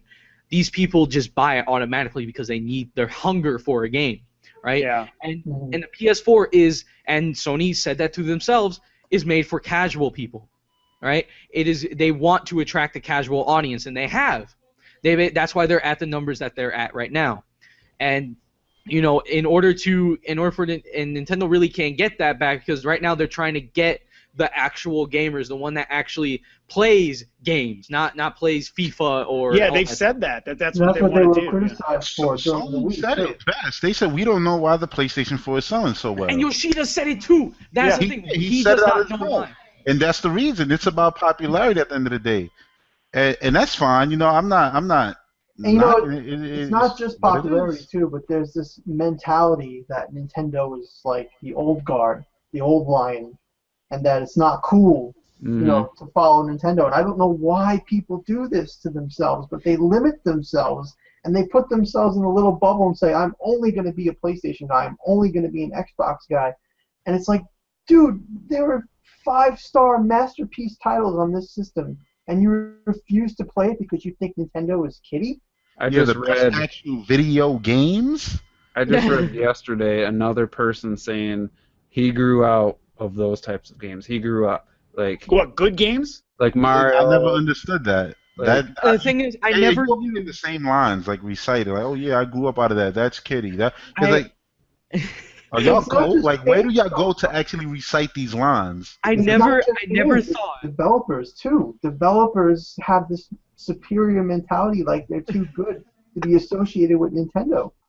You know, And I this is why never. they don't get those third-party titles. It's because they're embarrassed because they won't make games as good as Nintendo on their platform. And a lot of these I- guys are young. They grew up on PlayStation 1 and Nintendo not being the cool guys. It's a I sad never world. thought. I never thought you playing or you growing out of actual games, not all these wannabe realistic type of games, right? You actually growing out of games, the thing that you wanted to play always, but I grew out of Nintendo. I mean, oh, I Call of Duty now. I got Yes. tired of playing Madden, same game every year. I got tired of playing Call of Duty finally, but it's because they release them every year. So you're talking about games don't sell, systems, and I just got me looking at the PS4. What do you think the top 3 selling games are on the PS4? Ooh, good question. Let's see, Resogun, Grand Theft Auto is one of them. Grand Theft Yeah, that's Auto, number 3. and Call of Duty. Call of Duty's number Call 1. of Duty. Advanced And probably Warfare. Last of Us and FIFA. No, FIFA's 2. Call of Duty Advanced Warfare, almost at 6 million. FIFA 15. Grand Theft Auto 5. Then it goes to Destiny, Watch Dogs, Call of Duty Ghosts, and get this, Assassin's Creed Unity is the number 7, almost 3 million sold. Oh my God. By the way, I think with the exception of Last of Us, not one of those is an exclusive game. No, The Last of Us is number 8, and then it's FIFA, Far Cry. So number 7 is Assassin's Creed Unity, even with all the problems, all the bugs. Well, all they the were glitches. smart. Again, they kept the reviews away from people for like just Yeah, that first yeah, 12 they- hours. Yeah. That's when the game sold really well, you know? It's the popularity to say Assassin's Creed, I'm gonna buy it. And Assassin's Creed, like people think like it's gonna go away. It's not, because once the movie comes out, people are gonna buy it even more. Nah, it won't go away until people stop buying it. It's just not And, gonna. you know, I had people that were huge Assassin's Creed fans, right? Huge Assassin's Creed fans, and they still went like, "This is the best game ever. This is the best Assassin's Creed." I'm just like, dude. Apparently, you do not. Oh yeah, there were some frame rate drops, but that didn't bother me. I was okay. And yet, when they play a game that I have on my Wii U, they're just like, "What is this garbage? What's wrong with the frame?" I'm just like, "But you're okay with Assassin's Creed?" I'm just saying. I will say, though, on the Wii U side, the number 7 highest selling game is Wii Party U. That's not much better. Oh man. Wow. That game was garbage. But See, Yeah. what I have to say on the whole idea of people like saying that they grow out of games or grow out of like Nintendo's games, I can't relate because I'm a 34-year-old gamer and I own all the platforms in a gaming PC and I like and I support all of them. And I love Gears of War, I love Halo, I love Last of Us, I love Uncharted, I love those games too. But I grew up gaming with Nintendo, and still, as someone who owns every possible available option to me with the exception of a Vita, it is still Nintendo's games and their platforms that are the most interesting and the most fun to play. And I that's just a don't good understand point. why other people, what do I see that so many other people can possibly not see? Like, my secondary console is my Xbox One and my PlayStation 4. Those are my number 2. My number Same. 1 is my Wii U. Like, the Same. end. And Yeah. if you're And my here's the PC, thing, I do game on my PC. I have to give that shout out because I do play that a lot too. like gamers who Nintendo fans, like I've said this before, they already knocked down the walls. So we also like Call of Duty games. Some of us like Grand Theft Auto. Some of us like Assassin's Creed, Far Cry. Like we don't have boundaries like that. It's- Yeah, that's the way to be. That's the way to be. they're in the bubble, like Mike said, of those types of games, and they won't go outside that. But we don't have any bubbles, I don't think. And Yeah, see, I've got no bubbles. I have no boundaries. I play everything, and still, Nintendo shows me even directly set up against the competition with all 3 below my TV right now. They still rise above them with the quality of their games. Like, Yeah. and the problem is other people will be like, "Oh, it's only the PlayStation 4 I like and whatever." And it's like you probably have barely ever played a Wii U. You probably never even looked at it or held that controller, and you think you don't like it. Like, and that's what the thing that bothers me is people They not also going out have of their way to do it. misconceptions of our games. They think that every Mario game is the same. They think Mhm. every Legend of Zelda They do. game is the same. They don't realize that, like, Zelda games are dark, like Majora's Mask, or, Paper Mario games have sexual innuendo and things. They have no clue. Yeah. Because they just think, oh, Mario is kiddie, Zelda is kiddie. They don't have any conception of what's going on in the Nintendo world because they're not a part of it. I should admit, and also, I think I have to be kind of fair, though, and say there are the rare occasion where a Nintendo gamer does the same thing, and I also don't think that's okay. Like, at least experience what the competition has, and, like, if you say you hate Destiny because the internet says that you hate Destiny, like, that's fine. At least play it and know that you hate it, And, like, don't just shun the competition because it's not Nintendo. I feel like everyone should be open to anything and then decide what makes the most sense for you after you've experienced it all. And people just don't do that. yeah, that's true. I I mean, haven't played Destiny, but because I'm never going to get a Microsoft console again. I just the you can Xbox play it on the is PlayStation 2, though. You Yeah. can play it on your PS3 right now.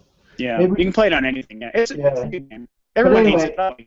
Anyway, it's not my kind of game anyway because the only real first person, the only shooters I really liked were Halo, and before that on the N64, GoldenEye and Perfect Dark and stuff. But I'm not going to play that game, Destiny, or whatever, and so I don't like to say like that I hated or whatever because I haven't played it. But I will say when I hear information that they hold back on the game, you know, that they only release content that's already in the game after you pay for it in, you know, increments of online DLC, which isn't actually DLC, but, you know, just unlocking what's already in the game, then I'm going to, you know, talk bad about it because that just sounds terrible. Yeah, you know? those mistakes and can be and made, also for the sure. you know the stuff I heard about, like, you know, the random drops, like you fight super hard bosses and they give you nothing, like, you know, just random, like, low level loot and things like that. When I hear things like that, that's when I'll condemn the game. But, you know, otherwise I don't know how fun it is to play or not. But, Yeah, on this DLC is definitely yeah. that's a That's no-no. not a good thing. That's a bad turn. Again, something Nintendo will never. All right, Rob, you're breaking up there, and I think we've gone on 2 hours. I'm gonna pull the plug on this. This fanboys, we can't stop from talking, and you know, it's a good discussion, but we gotta end this here. We're going past 2 hours, so I'll let you guys do your sign-offs. Just want to say thanks to the guests. Red, thanks for coming on again. Rob, great having you for the first time on the Juice is Loose. Megan and Mike, as usual. Good to have you guys back. And each week, like I said last week, I'm going to kind of mix up the guests each week. So hopefully get ASAP Rel back and Derek Steelfox back next week and some other guests. So, yeah, thank you guys for being on and everyone who's watched and all the questions. Didn't get to them all, but appreciate everyone who asked that. So we'll go ahead and final thoughts, sign-offs. We'll start with you, Rob. Go ahead. Sure. I'm going to talk really slow in case I'm breaking up. I hope I'm not breaking up. Yeah, you're breaking up. Darn it. Thanks for having me on. It was a lot of fun. I'll see you next time. Okay. Thanks, That Rob. came through fine. Oh, great, of course. Yeah, now you sound great. So if you wanted to say any more, go ahead. Yeah, the only thing I would want to say is that, again, my channel that I run is Rule of Two Review, if it's okay to at least give that plug. And it was awesome doing this. This was the first time I was on the Juices Loose, and I wanted to do it for a long time. So thanks for having me on, Terminator Juice, and it was good having a chat with you guys, and go Nintendo. Awesome. Yeah. Nintendo. Good job. I'll have you back sometime in the near future. It's good having you on finally. So Thanks. Michael, you're a veteran to the Juices Loose, but if you got any final thoughts, now's the time. Final words. So what's the Nintendo Magic? The Nintendo Magic is amazing gameplay, 5-star titles, a vast amount of IP characters that never get old, constantly new experiences, and a company that has pride and cares about its fans and strives to do what's right by us in terms of gaming. So it's the gaming first and the dollar second. And Nintendo is just an amazing company, and you need to play Nintendo games because, in my opinion, they're a godsend in this game industry. And when Nintendo leaves, pretty much the industry, in my opinion, will be dead. So, Yeah. Well said. I agree with my that. final thoughts on that. Yep. And so thanks, guys, for letting me be on here. My name is NW Order for Life. It's my YouTube channel. I do some anime reviews and game reviews. I haven't done anything in a couple weeks. I'm going to get back to it soon. So be sure to look out for that. Great talking to Rob and Red Knight and Juice as always and Mega. And I'll see you next time. All right. Thank you. Mega. Go ahead. Well, you know who it is, Mega Gamer Man, and you know where to check me anyway. But it was great talking with all you guys. Really great. It's really great to show our fanboyism and all that stuff. Just kidding, of course. But thank you all for watching. It's been really fun talking and discussing this stuff. And I hope to see you all in the next episode. Thank you again, Terminator, for letting me be here. So I'll see you guys later. And like I always say, don't lose your way. Don't be afraid. Just get to the end. I just had to be quick on that. And I do want to say that all the haters, if any of I don't really have like haters following me or anything, but I'm sure that we're just being complete fanboys this whole time, this whole 2 hours, and Yep. if there is any haters watching it, they'll have something to say about it. But you know, we don't. Why are I you don't think watching? We're proud of it. We're proud of it. It's cool. Why Yeah, would they, I'll- well, I forget that they love to watch Nintendo content. They do absolutely. Hate to play the games, but love to watch like us talk about them. So go ahead, Red. Great having you back on. And you got any final thoughts? Or... Yeah, I finally made it a full episode, which is great. I know you went long here. I got to blame the Kingdom Hearts part for that. No, but it was good talking to everybody on this, and I definitely want to do this again. Thanks for having me, Terminator Juice. And yeah, we had a good conversation that was not fanboyish at all. And I see you uploaded a new video. Yeah, Amiibo review, which I think some people will like, some people will probably hate it. Oh well. All right, well, I'll check that out. And yeah, this is the Juices Loose episode 31 and Nintendo Difference. Great discussion, guys. I mean, really, I feel like we were pretty. I mean, we were biased to a point, but I think we did it in a fair way. I think we made good points, and of course, you know, there's a side to everything. Like Sony fans might think we said something completely ridiculous, but I feel like we had a great discussion. Appreciate you guys for joining me and all the viewers that stuck with us for the whole 2 hours and 12 minutes. So yeah, we'll try to make it shorter next week, but it's hard to cut it off when we're having a good discussion. And like that Kingdom Hearts added like 40 minutes, I think. The Kingdom Hearts episode. Yep. And all right, we're gonna end this video, and we'll see you on the next one.